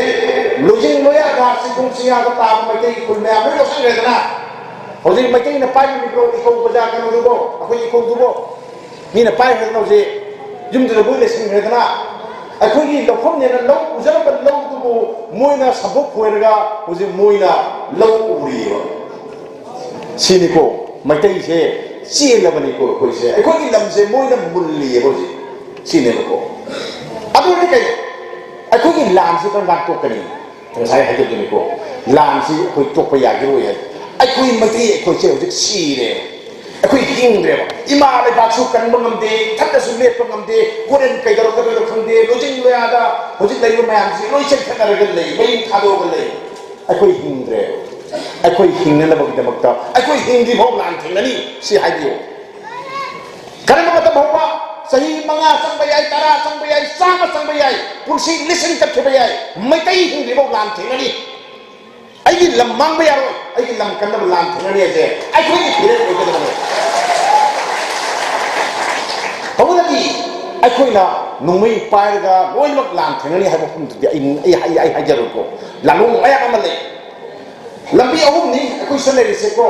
amana ka dore MLA minister singi thokdang ha bam lai ko mo thokdang ma lai India si demokrasi sepalibang ni bayang kambirang ganiko. Demokrasi sepalibang si miyang ni miun alaga ko demokrasi ni hai ni ko. Mugi magamalay ni mo mathaw magamalay ni ko. Taw dapat na makalaman ni ko. Ada misam miyang gi thogdang amalay ko. Ko miyang gi thogdang amalay ko. Thogdang du ki sarang ni ko kina si sida phamaga aina kari pamba aina kari haiba mayang tabi dana si ko mayang ko mo gi thogdang amalay. Ako pa amana nungay paraga kulnga iba kambu gi thogdang amalay ko. Thogdang ohumje tu na sapina kada ko khai chapaya hanadi nungay paraga si akoy mayang ji khambirang ngani masi open secretary ko hojiti punjan nare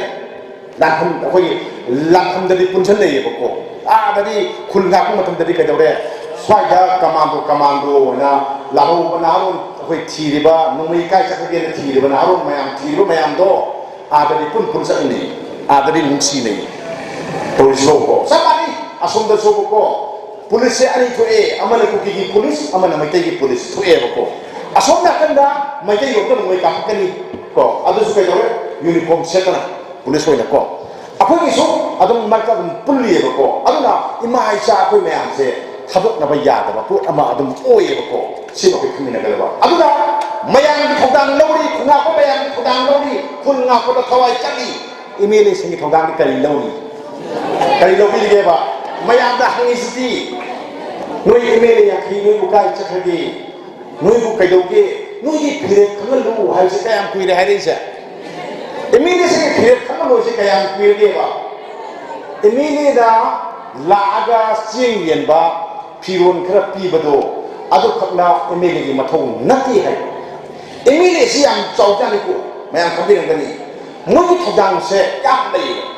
thogdang si man oi di moida legislative power haibam dai power ko de ba koina si lo hai moina assembly ka taw ngam thok mayam am lei ko ngasai gi jiki emile tare to phana bai ware to bai o da daga khoi separate administration demand ko si do lo ya ki ba ko bai mayam ya ko adu to khase si mayam to si nakada mane ko emile ya khai le hu ko le ho si emile manga di akhoi hairu kana dre opposition ni na moi kai mo pai le ba bai kai ni moi si kamai le kai bai hagen le ko mayam sawi ko haje moi kan lagi wana te ko ai haji je emile manga se assembly sida no confidence motion ma pukat se su tarak badi ya de moi di manga de gen te ko upai le jati adagi kayo khana se hai kan da ko mi tara akhoi gamme se khaja dre thaje da bani notice ma piraga thaje da bani motion se khana se hai bada emile tara ho ta ya de ko emile tara ho matam da manga na kayo du si report ma le ko aduna assembly ko su moi di ngam jati moi le ko to mati government ki pai ko mayam dal ko udam na to adu di ka dore anna ne ai na moi manga hundo mo hai se hundo ma ka da ka dore ni pu manga le ho ko ni pu manga gi rules ni ko na ngai se la sai mayam na hai no gi phire khanalu akoi na pa mi ai koi hingani hai ko phire se moi na longwa moi khong thang guna akoi hingni hai du na to moi kari lor ge akoi kan na ba akoi kan na ba kari lor ge hector ga lo uba ya na ba wa ta na ri le ko committee se be ye kari no har kan da kuki sing na ta so la kon no mai do adu na thok na ba ka kai da lo do khu na ba khogi committee se ne nga lo khu ni ko press ka he to ni ko a go wa ya ta ga han ta ki ga min se ko ma ya wa do ro bi ni ko adagi lo mi sing na lo bo sa kam dai da district es sing da pa pi ra mo mayam nu isi tari ko si ipong ba chama na po ne ko tari si ipong mo mataw ni ba moida kay no mataw ni ba moi faida ada ni khogi swagi mai place yaw bi ka yaw ba ga di ay nga pi tari ko khogi sumna kadra gamen se leira nu pham thado na hai re adu sumna kadra pham thado ko yaro ena ada ni sing manga antara puluri to sumi ko ada ki cái chế hàng người nó quay lâu rồi mà cô cái chế nó có hàng cái đi cái gì cái dạng này ai khôi xe ai khôi xa này khôi xe cũng sẽ làm gì ai khôi xa thế mỗi nó sẽ làm được này cô xin này cô à đúng là mỗi lâu cái đó rule mà ăn mình lấy mà cái khôi là hay gì ai khôi xe ꯅꯣꯏꯅ ꯀꯟꯕ ꯉꯝꯗ꯭ꯔꯦ ꯍꯥꯏꯇꯥꯔꯒꯗꯤ ꯀꯟꯕ ꯉꯝꯕ ꯃꯄꯨ ꯑꯃ ꯂꯩꯗꯅ double ꯏꯟꯖꯤꯟꯅꯤ ꯍꯥꯏꯗꯥꯏꯅꯦ ꯃꯣꯏꯁꯤꯕꯣ ꯗꯕꯜ ꯏꯟꯖꯤꯟꯗꯣ ꯑꯅꯤꯃꯛꯁꯦ ꯊꯥꯎ ꯌꯥꯎꯗꯕꯩ ꯋꯥꯅꯤꯗ ꯃꯅꯤꯄꯨꯔ ꯌꯧꯔꯀꯥꯟꯗ ꯊꯥꯎ ꯌꯥꯎꯔꯝꯗ꯭ꯔꯦ ꯗꯕꯜ ꯏꯟꯖꯤꯟꯁꯦ ꯄ꯭ꯔꯥꯏꯝ ꯃꯤꯅꯤꯁꯇꯔ ꯋꯥ ꯑꯃ ꯇꯥꯒꯦ ꯍꯥꯏꯗꯅ ꯍꯥꯏꯔꯣ ꯑꯩꯒꯤ ꯃꯤꯌꯥꯝꯅ ꯌꯥꯗ꯭ꯔꯦ ꯅꯣꯏ ꯅꯨꯃꯤꯠ 9ꯅꯤꯁꯤ ꯃꯅꯨꯡꯗ ꯏꯔꯥꯡꯁꯤ ꯂꯣꯏꯁꯤꯟꯒꯦꯔꯥ ꯂꯣꯏꯁꯤꯟꯂꯣꯏꯔꯥ ꯅꯣꯏꯅ ꯍꯥꯏꯕꯅꯤꯀꯣ ꯀꯨꯀꯤꯒꯤ ꯈꯨꯠꯂꯥꯏ ꯄꯥꯏꯕ ꯃꯌꯥꯝꯁꯤꯗꯤꯕꯀꯣ ꯑꯩꯈꯣꯏꯅ ꯗꯥꯏꯇ ꯂꯧꯅꯤ ꯍꯥꯏꯌꯦꯗꯥꯏ ꯑꯩꯅ ꯍꯥꯏꯕ ꯅꯠꯇꯦꯀꯣ ꯑꯣꯅꯔꯦꯕꯜ ꯆꯤꯐ ꯃꯤꯅꯤꯁꯇꯔꯅ ꯍꯥꯏꯕꯅꯤꯀꯣ ꯑꯩꯈꯣꯏꯅ ꯗꯥꯏ ꯂꯧꯅꯤꯌꯦꯗꯥꯏ ꯗꯥꯏꯗꯨ ꯅꯣꯏ ꯅꯨꯃꯤꯠ ꯀꯌꯥꯅꯤ ꯂꯩꯔ ꯂꯧꯗꯣꯏꯅꯣ ꯅꯣꯏꯅ ꯑꯝꯇ ꯍꯥꯏꯔꯣ ꯅꯨꯃꯤꯠ 9ꯅꯤ ꯃꯅꯨꯡꯗ ꯅꯣꯏꯅ ꯁꯦꯟꯇ꯭ꯔꯦꯜ ꯒꯚꯔꯟꯃꯦꯟꯇ ꯍꯥꯏꯔꯣ ꯑꯗꯨꯗ ꯇꯧꯗ꯭ꯔꯕ ꯂꯧꯔꯛꯇ꯭ꯔꯕ ꯅꯣꯏ ꯐꯝ ꯊꯥꯗꯣꯛꯀꯅꯦꯅ ꯍꯥꯏꯔꯣ ꯐꯝ ꯊꯥꯗꯣꯛꯑꯣ ꯁꯤꯅꯤ ꯑꯩꯈꯣꯏ ꯍꯥꯏꯗꯣꯏꯁꯤ ꯃꯇꯝ ꯑꯃꯗꯤ ꯄꯤꯔꯝꯁꯤꯀꯣ ꯅꯣꯏ ꯑꯥꯗ ꯍꯥꯏꯔꯣ ꯑꯩꯈꯣꯏ MLA ꯑꯣꯏꯕ ꯇꯣꯛꯑꯅꯤ ꯅꯠꯇ꯭ꯔꯒ BJPꯗꯩ ꯇꯣꯛꯑꯅꯤ ꯍꯥꯏꯔꯣꯕꯀꯣ ꯆꯞ ꯃꯥꯟꯅꯅ ꯍꯥꯏꯔꯣ ꯑꯩꯈꯣꯏ ꯇꯣꯛꯑꯅꯤ ꯍꯥꯏꯔꯣꯕꯀꯣ ꯃꯇꯝꯗꯨꯗ ꯑꯥꯗ ꯂꯩꯔꯤꯕ ꯃꯌꯥꯝꯁꯤꯡꯗꯣ ꯅꯣꯏ ꯀꯩꯗꯧꯒꯦ ꯑꯝꯇ ꯌꯦꯡꯁꯦꯕ ꯃꯣꯏ ꯇꯨꯃꯤꯟꯅ ꯐꯝꯕ ꯌꯥꯕ ꯌꯦꯡꯁꯦ ꯇꯉꯥꯏ ꯐꯗ꯭ꯔꯒꯗꯤ ꯏꯟꯗꯤꯌꯥꯗ ꯅꯦꯟꯊꯤ ꯑꯩꯈꯣꯏꯅ ꯄꯥꯏꯈ꯭ꯔꯦ ꯃꯤꯅ ꯄꯥꯏꯈ꯭ꯔꯦ ꯅꯠꯇ꯭ꯔꯥ ꯑꯩꯈꯣꯏꯒꯤꯗꯃꯛꯇ UNꯗ ꯆꯠꯄ ꯇꯥꯏ ꯃꯥꯂꯦꯝꯒꯤ ꯂꯩꯄꯥꯛ ꯃꯌꯥꯝꯗ ꯍꯥꯏꯕ ꯇꯥꯏ ꯑꯩꯈꯣꯏꯒꯤ ꯂꯩꯄꯥꯛ ꯅꯤꯡꯇꯝꯅ ꯄꯥꯟꯖꯔꯝꯕꯅꯤ ꯏꯟꯗꯤꯌꯥꯗ ꯄꯨꯜꯂꯨꯀꯥꯟꯗ ꯑꯩꯒꯤ ꯉꯝꯈꯩ ꯉꯥꯛꯄ ꯉꯝꯗ꯭ꯔꯦ ꯑꯩꯒꯤ ꯃꯤꯌꯥꯝ ꯀꯟꯕꯤꯕ ꯉꯝꯗ꯭ꯔꯦ ꯑꯩꯈꯣꯏ ꯀꯔꯝꯕ ꯐꯤꯕꯝꯗ ꯂꯩꯔꯤꯅꯣ ꯑꯩꯈꯣꯏ ꯈꯪꯗ꯭ꯔꯦ ꯂꯥꯟ ꯅꯪꯕꯗ ꯑꯣꯏꯅ ꯂꯩꯔꯦ ꯑꯩꯈꯣꯏꯕꯨ ꯀꯟꯕꯤꯌꯣꯁꯤ UNꯗ ꯍꯥꯏꯐꯝ ꯊꯣꯛꯇꯕ꯭ꯔꯥ ꯁꯤꯒꯤ ꯄꯣꯠꯁꯛ ꯑꯃꯈꯛꯇꯪ ꯑꯩꯈꯣꯏ ꯃꯁꯤ ꯍꯧꯗꯣꯛꯅꯕ ꯑꯃ ꯆꯪꯉꯦꯕꯀꯣ ꯑꯩꯈꯣꯏꯅ ꯁꯨꯝ ꯗꯦꯜꯂꯤꯗ ꯍꯦꯛ ꯍꯥꯏꯔꯒ ꯄ꯭ꯔꯥꯏꯝ ꯃꯤꯅꯤꯁꯇꯔꯗ ꯋꯥ ꯉꯥꯡꯗꯦ ꯋꯥ ꯉꯥꯡꯉꯔꯣꯏꯅ ꯉꯥꯡꯗ꯭ꯔꯕ ꯅꯨꯄꯥꯗꯨꯗ ꯑꯩꯈꯣꯏꯅ ꯉꯥꯡꯉꯨ ꯍꯥꯏꯕꯁꯤ ꯀꯔꯤꯅꯣꯅꯤ ꯍꯌꯦꯡ ꯉꯥꯡꯕꯗ ꯀꯗꯥꯏ ꯂꯥꯛꯈꯤꯅꯤꯀꯣ ꯀꯨꯏꯔꯦ ꯊꯥ 6 ꯉꯥꯏꯔꯦꯀꯣ ꯏꯂꯦꯛꯁꯟꯁꯦ ꯀꯨꯏꯗ꯭ꯔꯕꯅꯤꯀೋ MP ꯏꯂꯦꯛꯁꯟꯁꯦ ꯃꯊꯪ ꯆꯍꯤ ꯍꯥꯏꯕ ꯋꯥꯅꯤꯀꯣ ꯈꯨꯠ ꯊꯦꯛꯀꯥꯟꯗ ꯃꯥꯔꯆ ꯑꯦꯄ꯭ꯔꯤꯜ ꯁ꯭ꯋꯥꯏ ꯇꯧꯗꯣꯏꯅꯦꯕꯀꯣ ꯊꯥ 9 ꯉꯥꯏꯔꯕꯅꯤꯀꯣ ꯑꯗꯨꯗꯤ ꯂꯣꯏꯔꯗꯕꯅꯤꯀꯣ ꯑꯁ ꯃꯅꯤꯄꯨꯔꯁꯦ ꯃꯣꯏꯅ ꯅꯨꯡꯁꯤꯕꯁꯤꯗꯤꯕꯀꯣ ꯃꯣꯏꯅ ꯁꯥꯒꯗꯕ ꯅꯨꯡꯁꯤꯕꯁꯤꯗꯤꯕꯀꯣ ꯂꯣꯏꯔꯗꯕꯅꯤ ꯇꯧꯗꯣꯏꯁꯦꯀꯣ ꯑꯗꯨ ꯌꯦꯡꯕꯤꯌꯣꯕ ꯃꯥꯏ ꯋꯥꯊꯣꯛꯁꯦꯕꯀꯣ ꯑꯗꯨꯅ ꯑꯩꯈꯣꯏꯒꯤ MLA ꯂꯩꯔꯤꯕ ꯃꯌꯥꯝ ꯒꯃꯦꯟ ꯁꯧꯄꯗ ꯌꯥꯎꯔꯤꯕ 95 ꯂꯩꯔꯤꯁꯦ ꯃꯁꯤꯒꯤ ꯀꯩꯅꯣꯗ ꯃꯅꯤꯡꯗ ꯃꯩ ꯆꯤꯡꯐꯝ ꯆꯪꯉꯦꯕ ꯅꯣꯏꯕꯨ ꯋꯥꯈꯜ ꯀꯞꯊꯣꯛꯑꯣ ꯀꯩꯗꯧꯒꯦ ꯅꯣꯏꯕꯨ BJPꯅ ꯊꯃꯥꯏꯔꯕ꯭ꯔꯣ ꯃꯣꯗꯤꯅ ꯊꯃꯥꯏꯔꯕ꯭ꯔꯣ ꯅꯣꯏ ꯑꯩꯈꯣꯏ ꯀꯟꯕꯤꯔꯔꯣꯏꯕ꯭ꯔꯣꯗꯣ ꯑꯝꯇ ꯍꯥꯏꯔꯣꯕ ꯃꯣꯏꯅ ꯀꯜꯂꯔꯣꯏ ꯀꯟ ꯉꯝꯗ꯭ꯔꯦ ꯍꯥꯏꯔꯗꯤ ꯇꯣꯛꯑꯣ ꯐꯝ ꯊꯥꯗꯣꯛꯑꯣ ꯑꯩꯈꯣꯏ ꯊꯣꯛꯄ ꯐꯖꯔꯒꯦ ꯍꯥꯏꯇꯥꯕ ꯅꯠꯇ꯭ꯔꯣ ꯑꯗꯨꯅꯤ ꯉꯁꯥꯏ ꯏꯆꯟ ꯀꯩꯅꯣꯅ ꯕꯤꯟꯗꯥꯅ ꯍꯥꯏꯔꯝꯃꯤꯗꯣ ꯑꯩꯈꯣꯏꯕꯨ ꯏꯟꯗꯤꯌꯥ ꯀꯤꯕ꯭ꯔꯅꯦ ꯍꯥꯏ ꯃꯌꯥꯝ ꯀꯤꯗꯦ ꯍꯥꯏꯒꯦꯗꯥꯏ ꯑꯗꯨꯅꯤꯀꯣ ꯂꯥꯛꯏꯁꯦ ꯌꯥꯝ ꯁꯥꯡꯅ ꯉꯥꯡꯅꯤꯡꯉꯥꯏ ꯂꯩ ꯑꯩ ꯃꯆꯪ ꯑꯣꯏꯕ ꯄꯣꯠꯇ ꯂꯥꯛꯆꯒꯦꯕꯀꯣ ꯑꯩꯈꯣꯏ ꯀꯩꯗꯧꯁꯤꯒꯦ ꯍꯧꯖꯤꯛ ꯑꯩꯈꯣꯏ ꯀꯅꯥꯅ ꯀꯟꯕꯤꯅꯤ ꯑꯩꯈꯣꯏ ꯀꯩꯗꯧꯁꯤꯒꯦ ꯍꯥꯏꯕ ꯄꯣꯠ ꯑꯃ ꯂꯥꯛꯑꯦ ꯍꯧꯖꯤꯛ ꯀꯃꯥꯏꯅ ꯇꯧꯕꯅꯣ ꯑꯩꯈꯣꯏꯁꯦ ꯀꯩꯗꯧꯗꯣꯏꯅꯣ ꯍꯥꯏ ꯀꯥꯟꯗ ꯑꯩꯈꯣꯏꯁꯤ ꯇꯧꯕ ꯌꯥꯕ ꯃꯌꯥꯝ ꯑꯃ ꯂꯩꯌꯦꯅ ꯍꯥꯏꯗꯅ ꯑꯗ ꯑꯩꯈꯣꯏ ꯀꯩꯗꯧꯗꯣꯏꯅꯣ ꯍꯥꯏꯕ ꯄꯣꯠꯇꯨꯅꯤꯀꯣ ꯑꯩꯅ ꯊꯝꯖꯗꯣꯏꯁꯦ ꯅꯥꯒꯥꯒꯤ ꯇꯣꯈꯥꯏꯕ ꯑꯦꯖꯦꯟꯗꯥ ꯑꯃ ꯂꯩ ꯀꯨꯀꯤꯒꯤ ꯑꯦꯖꯦꯟꯗꯥ ꯑꯃ ꯂꯩ ꯀꯨꯀꯤꯁꯦ ꯅꯥꯒꯥꯁꯦ ꯃꯌꯥꯝꯅ ꯃꯤ ꯑꯣꯏꯅ ꯈꯪꯕꯩ ꯋꯥꯅꯤꯀꯣ ꯇꯁꯦꯡꯕꯗꯤ ꯃꯤ ꯅꯠꯇꯦꯀꯣ ꯃꯣꯏꯁꯦ ꯑꯣꯔꯒꯅꯥꯏꯖꯦꯁꯟ ꯑꯃꯅꯤꯀꯣ ꯀꯨꯀꯤꯁ ꯑꯣꯔꯒꯅꯥꯏꯖꯦꯁꯟ ꯑꯃꯅꯤ ꯍꯥꯏꯕꯗꯤ ꯉꯁꯥꯏꯒꯤ ꯃꯤ ꯑꯃꯃꯝꯒꯤ ꯃꯔꯤ ꯃꯣꯏ ꯆꯗꯥ ꯅꯧꯗꯥ ꯃꯌꯥꯝꯁꯤ ꯄꯨꯜꯂꯀꯥꯟꯗ ꯑꯣꯔꯒꯅꯥꯏꯖꯦꯁꯟ ꯑꯃ ꯂꯩꯔꯒ ꯍꯧꯖꯤꯛꯅ ꯐꯣꯔꯛ ꯑꯣꯏꯅ ꯃꯁꯛ ꯈꯪꯉꯛꯄꯩ ꯋꯥꯅꯦꯕꯀꯣ ꯗꯣꯡꯉꯦꯜ ꯃꯌꯥꯝ ꯇꯥꯔꯝꯒꯅꯤꯀꯣ ꯗꯣꯡꯉꯦꯜ ꯀꯥꯏꯅ ꯍꯥꯏꯔꯤꯁꯤꯡꯁꯦ ꯍꯥꯎꯀꯤꯛꯀ ꯍꯥꯏꯔꯤꯁꯤꯡꯁꯦ ꯁꯥꯒꯩ ꯅꯠꯇꯦ ꯃꯣꯏꯗꯅꯦ ꯁꯂꯥꯏ 9 ꯂꯩꯇꯦꯀꯣ ꯃꯣꯏꯁꯦ ꯃꯤ ꯑꯃꯃꯝꯒꯤ ꯃꯃꯤꯡꯅꯦ ꯑꯀꯟꯕ ꯃꯣꯏꯒꯤ ꯑꯀꯟꯕꯗꯨꯒꯤ ꯃꯃꯤꯡ ꯂꯧꯔꯒ ꯗꯣꯡꯉꯦꯜ ꯑꯅ ꯊꯣꯟꯕ ꯋꯥꯅꯤꯀꯣ ꯆꯨꯝꯈꯣꯀꯥꯏ ꯗꯣꯡꯉꯦꯜ ꯍꯥꯏꯁꯦ ꯗꯣꯡꯉꯦꯜ ꯀꯧꯕ ꯑꯀꯟꯕ ꯑꯃ ꯄꯥꯜꯂꯝꯃꯤ ꯑꯗꯨꯒꯤ ꯃꯃꯤꯡꯗꯣ ꯂꯧꯔꯒ ꯆꯨꯝꯈꯣꯀꯥꯏ ꯗꯣꯡꯉꯦꯜ ꯊꯣꯟꯕꯩ ꯋꯥꯅꯦꯕꯀꯣ ꯑꯩꯈꯣꯏ ꯁ꯭ꯋꯥꯏꯗꯗꯤ ꯁꯂꯥꯏ 9 ꯂꯩꯗꯅ ꯃꯣꯏꯗ ꯁꯂꯥꯏ 9 ꯂꯩꯇꯦ ꯍꯥꯎꯀꯤꯛ ꯍꯥꯏꯁꯤꯁꯨ ꯀꯩꯗꯧꯔꯦ ꯃꯣꯏꯁꯤꯁꯨ ꯁꯥꯒꯩ ꯅꯠꯇꯦꯕꯀꯣ ꯃꯤ ꯑꯃꯒꯤ ꯃꯃꯤꯡꯅꯤ ꯃꯃꯤꯡꯗꯨꯗꯒꯤ ꯂꯧꯔꯒ ꯃꯣꯏ ꯊꯣꯟꯖꯕꯩ ꯋꯥꯅꯦꯕꯀꯣ ꯁꯤꯃ ꯂꯩꯀꯣ ꯑꯩꯈꯣꯏ ꯌꯦꯂꯣꯃꯤꯁꯤ ꯀꯅꯥꯅꯣ ꯃꯌꯥꯝ ꯈꯪꯕꯤꯔꯝꯒꯅꯤ ꯌꯦꯂꯣꯃꯤꯁꯤ ꯀꯅꯥꯅꯣ ꯑꯩꯈꯣꯏ ꯃꯩꯇꯩ ꯌꯦꯂꯣꯃꯤꯅꯤ ꯍꯥꯏꯌꯦꯕꯀꯣ ꯃꯩꯇꯩ ꯈꯛꯇ ꯑꯩꯈꯣꯏ ꯍꯧꯔꯛꯄꯔꯅꯦ ꯑꯩꯈꯣꯏ ꯁꯤꯗ ꯍꯧꯗꯦꯀꯣ ꯃꯌꯥꯝ ꯑꯃ ꯍꯧꯔꯛꯏꯀꯣ ꯑꯩ ꯉꯁꯥꯏꯒꯤ ꯌꯦꯂꯣꯃꯤꯁꯤ ꯀꯅꯥꯅꯣꯁꯦ ꯑꯩ ꯇꯥꯛꯆꯔꯝꯗꯦꯀꯣ ꯃꯩꯇꯩꯅꯦꯁꯨ ꯍꯥꯏꯔꯔꯣꯏ ꯑꯃꯅꯦꯁꯨ ꯍꯥꯏꯔꯔꯣꯏꯀꯣ ꯑꯩꯉꯣꯟꯗ ꯍꯥꯏꯔꯁꯦꯕ ꯅꯪ ꯂꯩꯄꯥꯛꯁꯤꯗ ꯂꯩꯕ ꯌꯥꯔꯔꯣꯏ ꯃꯅꯤꯄꯨꯔꯗ ꯂꯩꯕ ꯌꯥꯔꯔꯣꯏꯅ ꯍꯥꯏ ꯀꯥꯟꯗ ꯑꯩꯅ ꯆꯦꯟꯗꯣꯏꯁꯤ ꯀꯗꯥꯏꯗꯅꯣ ꯑꯩꯅ ꯆꯠꯇꯣꯏꯁꯤ ꯀꯗꯥꯏꯗꯅꯣ ꯑꯩꯒꯤ ꯆꯠꯐꯝ ꯂꯩꯇꯦ ꯆꯠꯐꯝ ꯂꯩꯇꯕ ꯑꯩꯁꯦ ꯁꯤ ꯍꯧꯔꯛꯄꯅꯦ ꯁꯤ ꯍꯧꯔꯛꯄꯅꯤꯀꯣ ꯌꯦꯂꯣꯃꯤꯁꯦ ꯁꯤꯕꯨ ꯀꯧꯏꯀꯣ ꯀꯕꯨꯏ ꯇꯥꯟꯖꯔꯣꯀꯣ ꯀꯕꯨꯏ ꯅꯣꯏ ꯆꯠꯈ꯭ꯔꯣ ꯑꯩꯈꯣꯏꯒꯤ ꯂꯩꯃꯤꯟꯅ ꯌꯥꯔꯔꯣꯏ ꯇꯥꯕꯀꯣ ꯀꯕꯨꯏ ꯀꯥꯏ ꯆꯦꯅꯤ ꯇꯃꯦꯡꯂꯣꯡꯗ ꯆꯦꯅꯤ ꯇꯃꯦꯡꯂꯣꯡꯗꯤ ꯀꯔꯤꯅꯣ ꯃꯅꯤꯄꯨꯔꯅꯤ ꯅꯠꯇ꯭ꯔꯣ ꯃꯣꯏ ꯑꯇꯩ ꯆꯠꯐꯝ ꯂꯩꯇꯦ ꯃꯣꯏ ꯌꯦꯂꯣꯃꯤ सुमाय तो कना कोई चंथम लेतबा से होफम से सी ओइबा से सिबु येलोमी कवेबा कुकी तालो ने मोकाई जेली योने ताला ताला बका को सी जो को मिजोरम कांगु चेंद्रा मेमारम द खर कल का द मेमारम द सी ले को मोगे होफम ले हाय ने को अदुना के जोरे मसागी सिन मिजो कुकी हाय बसे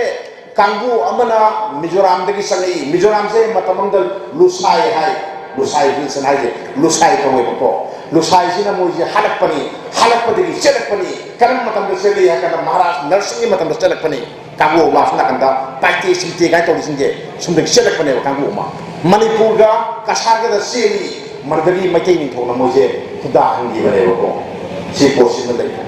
कुकी जी मसाई हकिम मुकी ताई खर ngale मोइना मोइसिना करम मतम द चलके हा कना मेमारम दगी चलकपनी मोइना मोइदी महाराज बेगसन दगी मतम दा मोइसि लाईना aina haiba nate ko aina haiba nate akhang ahina haiba sun nate ko mayamna khupai na painariba laik tu adu da yauri ni ko masagi akhoi khupai maiki gi yawm bawani ko simal lere ko aduna sakharun kumba haiba laik tu yawm mine ko masigi si akhoi loina mo ko sikti khange ko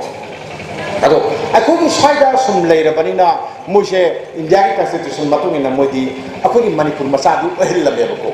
अदो मणिपुर मसा ओहिल लब मोसे हौसे के जोरे अखोई न खंगो दोइसे मोसी मपांगन याम कनबा मथौ तारे मोई हिंगना बगि दमक्ता मोई गिदे के जोरे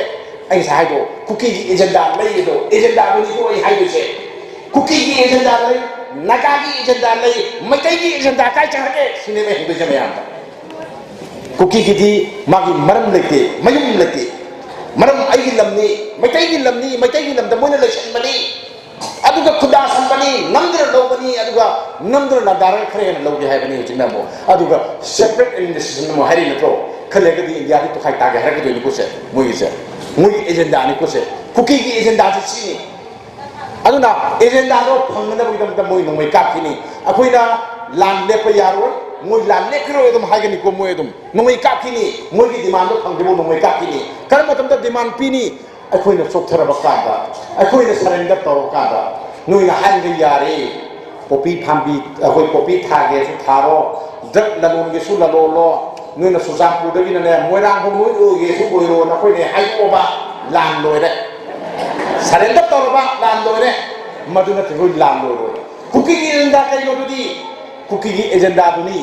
मोगी मपा मपुगी लमैना हाइदेसे लमजे अखोगी लमनी मैतेगी लमनी मोगी लमनते करमखंदा मोगी येलोमी नते इंसा हाइजरेना अदुना मोइना मोगी ममा लेबाक अमा सगत पानी मदो मोगी एजेंडा नि सिने हाइजे अदुदि कदोरे नागागी एजेंडा लेब्रा नागागी एजेंडा ले मयाम खंबिरंगनी इनेशन आयम ने करी डिमांड तवी मयाम खंबिरंगनी डिमांड दो आई पल्लरोय प्लेटफॉर्म थी मखै मखम चादे अदुबु वारेशन पुरपदा फ्रेमवर्क एग्रीमेंट अन हे पंदाई मोइना अखोगी इंडिया गवर्नमेंट का वारी साना मतमदा फ्रेमवर्क एग्रीमेंट की मखादा वारेशन पुरकनी आए को फ्रेमवर्क एग्रीमेंट दो अखोगी हेक पदना करी यावदबनी हे आइबा मोय सला कदना फ्रेमवर्क एग्रीमेंट याव वारो दो अदुना वारेशन कोइनी पुरकनी आए फ्रेमवर्क एग्रीमेंट से मनुंग मपानम लेदम ताए मनुंग मपानमा मोय जि लान यावते मोय इंग चिन लेको मोय याम तुंगजै कइना कादा मैकै न कुकी ताले लेहोरि बहांग मफम दो मोय ओरे समिको मोय नि को तुंगजरि से अदगि ऑटोनोमी पीरे मोय ऑटोनोमी हाइनि को नत्रो अदो ऑटोनोमी दि पीबदि यारो ऑटोनोमी दि फंगोय करि दि फंगोय दिनो आई न से हाइ से मणिपुर की ने पाक साव से अपुन बसी की ने सामगी मनुंगदा मौद्रागा निपान दी सिंगी लमने को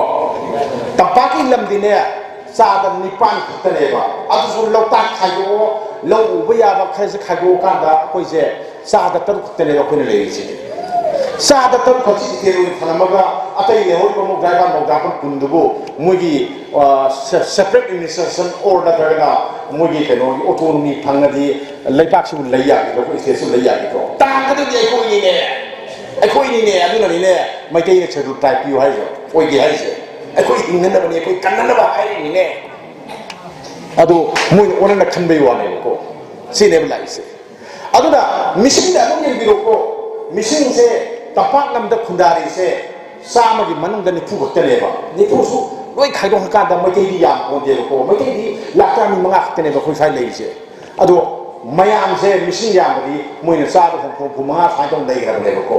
ꯂꯩꯔꯤꯕ ꯃꯌꯥꯝꯗꯨꯅ ꯑꯣꯇꯣꯅꯣꯃꯤ ꯑꯣꯏꯔꯒ ꯑꯩꯈꯣꯏꯅ ꯀꯔꯤ ꯇꯧꯍꯧꯗꯣꯏꯕ ꯑꯩꯈꯣꯏꯅ ꯀꯔꯤ ꯇꯧꯍꯧꯗꯣꯏꯕ ꯂꯩꯍꯧꯔꯤꯕ ꯈꯔꯒꯤ ꯆꯥꯛꯈꯨꯝ ꯆꯥꯛꯈꯨꯝ ꯃꯨꯟꯒꯦ ꯍꯥꯏꯔꯤꯕ ꯃꯣꯏꯅ ꯑꯃꯨꯛ ꯑꯗꯨꯗꯅꯤ ꯃꯌꯥꯝꯅ ꯍꯥꯏꯗꯣ ꯃꯩꯇꯩꯗꯤ ꯀꯨꯏꯔꯣꯏꯗ ꯆꯍꯤ 10 ꯐꯥꯔꯣꯏꯗꯕꯅꯤ ꯃꯨꯠꯈ꯭ꯔꯗꯕꯅꯤꯀꯣ ꯍꯥꯏꯗꯣ ꯃꯩꯇꯩ ꯃꯥꯡꯒꯅꯤ ꯃꯩꯇꯩ ꯃꯨꯠꯂꯅꯤ ꯍꯥꯏꯔꯤꯁꯦ ꯁꯤꯅꯦꯕꯀꯣ ꯃꯌꯥꯝ ꯈꯪꯕꯤꯌꯣꯕ ꯑꯗꯣ ꯃꯩꯇꯩ ꯑꯩꯈꯣꯏ ꯑꯗꯨꯝ ꯃꯨꯠꯂꯁꯤꯔ ꯑꯩꯈꯣꯏ ꯑꯗꯨꯝ ꯃꯥꯡꯉꯁꯤꯔ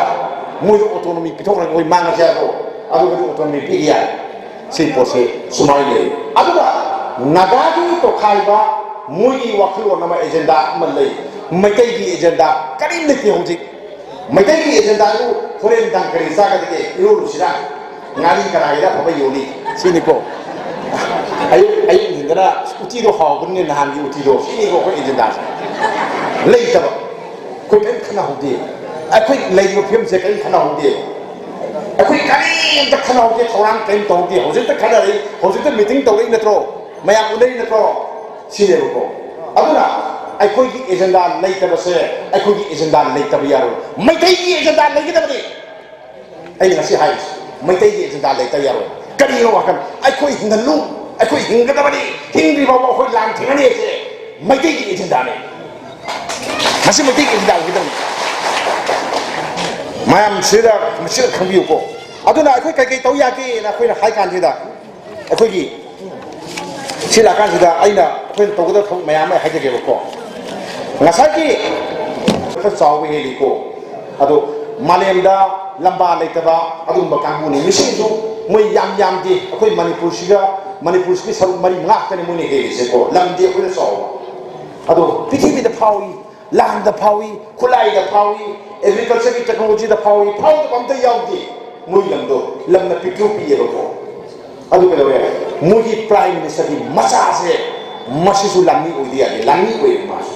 ꯍꯥꯏꯗꯤ ꯅꯨꯄꯥ ꯈꯨꯗꯤꯡꯃꯛꯁꯤꯡꯁꯦ ꯂꯥꯟꯃꯤꯅꯦꯕ ꯅꯨꯄꯤ ꯈꯨꯗꯤꯡꯃꯛꯁꯤꯡꯁꯦ ꯂꯥꯟꯃꯤꯅꯦ ꯑꯗꯨꯒ ꯆꯍꯤ 3 ꯊꯕꯛ ꯇꯧꯔꯝꯕ 4 ꯊꯕꯛ ꯇꯧꯔꯝꯃꯀꯥꯟꯗ ꯑꯇꯣꯞꯄ ꯃꯣꯏ ꯊꯕꯛ ꯇꯧꯕ ꯌꯥꯒꯅꯦꯕ ꯃꯣꯏꯒꯤ ꯇꯉꯥꯏ ꯐꯗꯅ ꯂꯣꯟ ꯌꯥꯎꯒꯗꯕꯅꯤꯀꯣ ꯃꯣꯏ ꯂꯥꯟꯃꯤ ꯑꯣꯏꯒꯗꯕꯅꯤꯅ ꯑꯩꯈꯣꯏꯗꯤ ꯂꯥꯟꯃꯤ ꯑꯣꯏꯗꯦꯕ ꯀꯅꯥꯝꯇ ꯍꯧꯖꯤꯛ ꯑꯗꯨꯅ ꯑꯩꯈꯣꯏ ꯃꯇꯝ ꯑꯃꯗꯗꯤ ꯃꯩꯇꯩꯅ ꯃꯄꯥꯡꯒꯜ ꯀꯜꯂꯝꯃꯤ ꯀꯃꯥꯏꯅ ꯀꯜꯂꯝꯃꯤ ꯂꯥꯂꯨꯛ ꯀꯥꯕ ꯍꯥꯏꯅ ꯂꯩꯔꯝꯃꯤ ꯏꯃꯥ ꯏꯕꯦꯜ ꯃꯌꯥꯝꯗꯤ ꯈꯪꯕꯤꯔꯝꯒꯅꯤꯀꯣ ꯂꯥꯂꯨꯛ ꯀꯥꯕ ꯍꯥꯏꯅ ꯃꯌꯥꯝ ꯑꯩꯈꯣꯏ ꯄ꯭ꯔꯃꯥꯟ ꯄꯥꯟꯊꯩ ꯑꯣꯏꯅ ꯍꯥꯏꯅꯩꯗꯨꯅꯤ ꯋꯥꯁꯤꯁꯨ ꯆꯥ ꯂꯥꯂꯨꯛꯁꯨ ꯀꯥꯏ ꯂꯥꯂꯨꯛꯁꯨ ꯀꯥꯏ ꯋꯥꯁꯤꯁꯨ ꯆꯥꯏ ꯂꯥꯂꯨꯛꯁꯤ ꯀꯥꯅꯤꯡꯗꯕꯗꯩ ꯀꯥꯔꯣꯏ ꯅꯤꯡꯉꯥꯏ ꯇꯧꯕ ꯆꯩ ꯇꯪꯈꯥꯏ ꯆꯥꯔꯀꯥꯟꯗ ꯂꯥꯂꯨꯛꯁꯤ ꯀꯥꯕ ꯌꯥꯗꯦ ꯍꯥꯏꯕꯅꯤ ꯄꯣꯠꯁꯦ ꯑꯗꯨ ꯆꯍꯤ 13 ꯁꯨꯕ ꯑꯩꯈꯣꯏꯒꯤ ꯆꯍꯤ 30 ꯀꯥꯕꯅꯤ ꯆꯍꯤ 30 60 ꯐꯥꯎꯕꯁꯦ ꯃꯣꯏꯁꯦ ꯂꯥꯟꯃꯤ ꯑꯣꯏꯗ ꯌꯥꯗꯦ ꯊꯕꯛ ꯇꯧꯗ ꯌꯥꯗꯦ ꯂꯩꯄꯥꯛꯀꯤ ꯊꯕꯛ ꯇꯧꯒꯗꯕꯅꯦ ꯅꯨꯄꯥ ꯃꯌꯥꯝꯁꯤꯅ ꯀꯩꯗꯧꯔꯦ ꯉꯁꯥꯏꯒꯤ ꯂꯩꯄꯥꯛꯀꯤ ꯊꯕꯛ ꯇꯧꯔꯅꯤ ꯂꯥꯟꯃꯤ ꯑꯣꯏꯔꯅꯤ ꯄꯨꯈ꯭ꯔꯤ ꯇꯧꯔꯅꯤ ꯑꯩꯈꯣꯏꯅ ꯅꯤꯡꯊꯦꯝ ꯄꯨꯈ꯭ꯔꯤꯅ ꯍꯥꯏꯔꯤꯁꯦ ꯆꯥꯅꯝ ꯄꯨꯈ꯭ꯔꯤꯒ ꯍꯥꯏꯔꯤꯁꯦ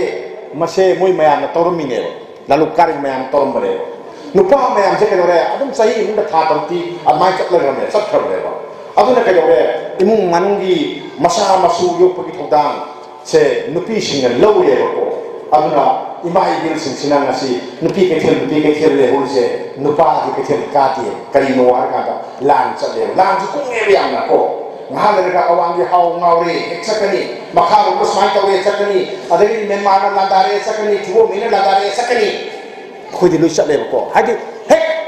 ꯀꯩꯅꯣꯒꯤ ꯃꯄꯥꯟꯗ ꯂꯩꯕ ꯅꯨꯄꯥꯈꯩꯁꯤꯡꯁꯦ ꯂꯥꯟꯃꯤ ꯂꯣꯏ ꯑꯣꯏꯌꯦ ꯑꯗꯣ ꯅꯨꯄꯤꯁꯤꯡꯅ ꯌꯨꯝ ꯄꯨꯏꯌꯦꯕꯀꯣ ꯅꯨꯄꯤꯁꯤꯡꯅ ꯌꯨꯝ ꯄꯨꯏ ꯑꯗꯨꯅ ꯃꯅꯤꯄꯨꯔ ꯈꯨꯟꯅꯥꯏꯗ ꯅꯨꯄꯤꯅ ꯆꯥꯎꯅ ꯑꯩꯈꯣꯏꯅ ꯃꯐꯝ ꯑꯃ ꯀꯜꯂꯒ ꯉꯁꯤ ꯀꯩꯅꯣꯝ ꯏꯔꯥꯡ ꯊꯣꯛꯄ ꯃꯇꯝꯗ ꯅꯨꯄꯤ ꯃꯌꯥꯝ ꯍꯧꯏꯗꯅ ꯈꯨꯠꯆꯦꯠ ꯃꯁꯤ ꯂꯥꯡꯉꯤꯗꯅ ꯂꯝꯕꯤ ꯊꯠꯂꯤꯗꯅ ꯃꯗꯨ ꯀꯩꯅꯣ ꯃꯣꯏꯗ ꯊꯥꯏꯅꯗꯒꯤ ꯄꯤꯔꯛꯄ ꯊꯧꯗꯥꯡꯗꯣ ꯑꯗꯨꯝ ꯉꯥꯛꯏꯅꯦꯕ ꯅꯨꯄꯥꯈꯩꯅ ꯃꯅꯤꯡꯗ ꯂꯩꯍꯧꯕ ꯇꯧꯒꯗꯕ ꯊꯧꯗꯥꯡꯅ ꯇꯧꯗꯕ ꯅꯨꯄꯤ ꯅꯣꯏ ꯊꯣꯛꯑꯣꯅꯦ ꯑꯩꯈꯣꯏꯗꯤ ꯊꯣꯛꯄ ꯌꯥꯗꯦꯅꯦ ꯁꯤꯅꯦ ꯍꯥꯏꯔꯤꯁꯦ ꯁꯤꯅꯦꯀꯣ ꯃꯣꯏꯒꯤ ꯊꯧꯗꯥꯡꯗꯨꯅꯤꯀꯣ ꯑꯩ ꯍꯥꯏꯁꯦ ꯑꯩꯈꯣꯏꯁꯨ ꯂꯥꯂꯨꯛ ꯀꯥꯁꯤ ꯑꯩꯈꯣꯏ ꯂꯥꯂꯨꯛ ꯀꯥꯁꯤꯀꯣ ꯂꯥꯂꯨꯛ ꯀꯥꯕꯁꯦ ꯍꯧꯔꯕꯅꯤꯀꯣ ꯃꯌꯥꯝ ꯈꯪꯕꯤꯔꯝꯒꯅꯤꯀꯣ ꯂꯥꯂꯨꯛ ꯀꯥꯕ ꯍꯧꯔꯕꯅꯤ ꯆꯤꯡꯌꯥ ꯇꯝꯌꯥꯗ ꯂꯩꯕ ꯅꯨꯄꯥꯁꯤꯡꯁꯦ ꯅꯣꯡꯃꯩ ꯀꯥꯞꯄꯒꯤ ꯇ꯭ꯔꯦꯅꯤꯡ ꯇꯧꯔꯕꯅꯤꯀꯣ ꯍꯧꯖꯤꯛ ꯑꯩꯈꯣꯏ ꯁ꯭ꯋꯥꯏꯁꯨ ꯅꯣꯡꯃꯩ ꯀꯥꯞꯄꯒꯤ ꯇ꯭ꯔꯦꯅꯤꯡ ꯇꯧꯁꯤ ꯅꯣꯡꯃꯩ ꯀꯥꯞꯄ ꯍꯩꯁꯤ ꯂꯝꯕꯤ ꯊꯤꯡꯒꯨꯝꯁꯦ ꯄ꯭ꯔꯣꯇꯦꯁ ꯇꯧꯒꯨꯝꯁꯦ ꯅꯣꯡꯃꯩ ꯀꯥꯞꯁꯦ ꯅꯣꯡꯃꯩ ꯀꯥꯞꯄ ꯇꯝꯁꯦ ꯀꯧꯁꯦ ꯑꯩꯈꯣꯏ ꯀꯧꯁꯦꯕꯀꯣ ꯑꯥꯔꯃꯤ ꯁꯪꯉꯛꯇꯅꯕ ꯄꯨꯂꯤꯁ ꯁꯪꯉꯛꯇꯅꯕ ꯅꯨꯄꯤ ꯃꯌꯥꯝꯅ ꯒꯥꯔꯗ ꯇꯧꯔꯣ sini nong mikap tamo training tawron mikra ngani kita kira nong hek akan tapi kantor aku sidna mayang ama sidna ngarang si ada mam sidna sidindo mugi thawai dadi mugi wakal dadi mari pak kan jani ba adu lang na si kamai tawron nong kamai ka to khakbala ti ba mugi muina sana ba ta sire ado masai ahi kam do sapari sirate ba muina ni ha ga pore ba sire ko aduna lan ka patam si ko lan ka patam de ba ni ko alla man su tamsi naha ji su tamsi laluk kasi si ai ke kholau we ni ko ai kholau ni kholau kasi apa pa mana mayam se akoi delimitation na amal le delimitation se tawte ya ba ko ka maliko kasi di sana ima akoi delimitation se ai kai na te ko akoi ki assembly se hompu le kana emele hompu le kana hompu le se machine hingala pagi matung inna magi assembly constituency se amu yaksu e amu khaibu e khaibu ka ka do ne ujiki khama bo se ma leitabi ai kama de ki sing long di machine di ta ma su ma ka ko ni moi hompu le di hen be ya ti to ya da bari na hoji moi na kunni na hari se moi na kutha oi be ya akoi na kutha na dar be ya kutha da andar ka ga di khama bo le gi ra thwa le gi ra ama ma punjan na kan da ku si cha dar ka do ne ko ma ke na pa kan se kai kan no langi phange akoi gi leti sumi ko moi na akoi mari pu ga me na ari ko sen ge to na su gang du yu e to lo pisal le adu ma pan yu e mo ma se punjan na le na ra adu ga minimum masa me ang pusal le som da kan moi na ya le su kai ga lo re na akoi vote akoi dang le pi na lo re na BJP ka hal ga lo re to ina tro moi to do BJP kare Manipur kare ni saya, lagi saya. Siapa mau pokok? Saya boleh apa berapa sih kok? Siapa mau wajah haji hanin terni?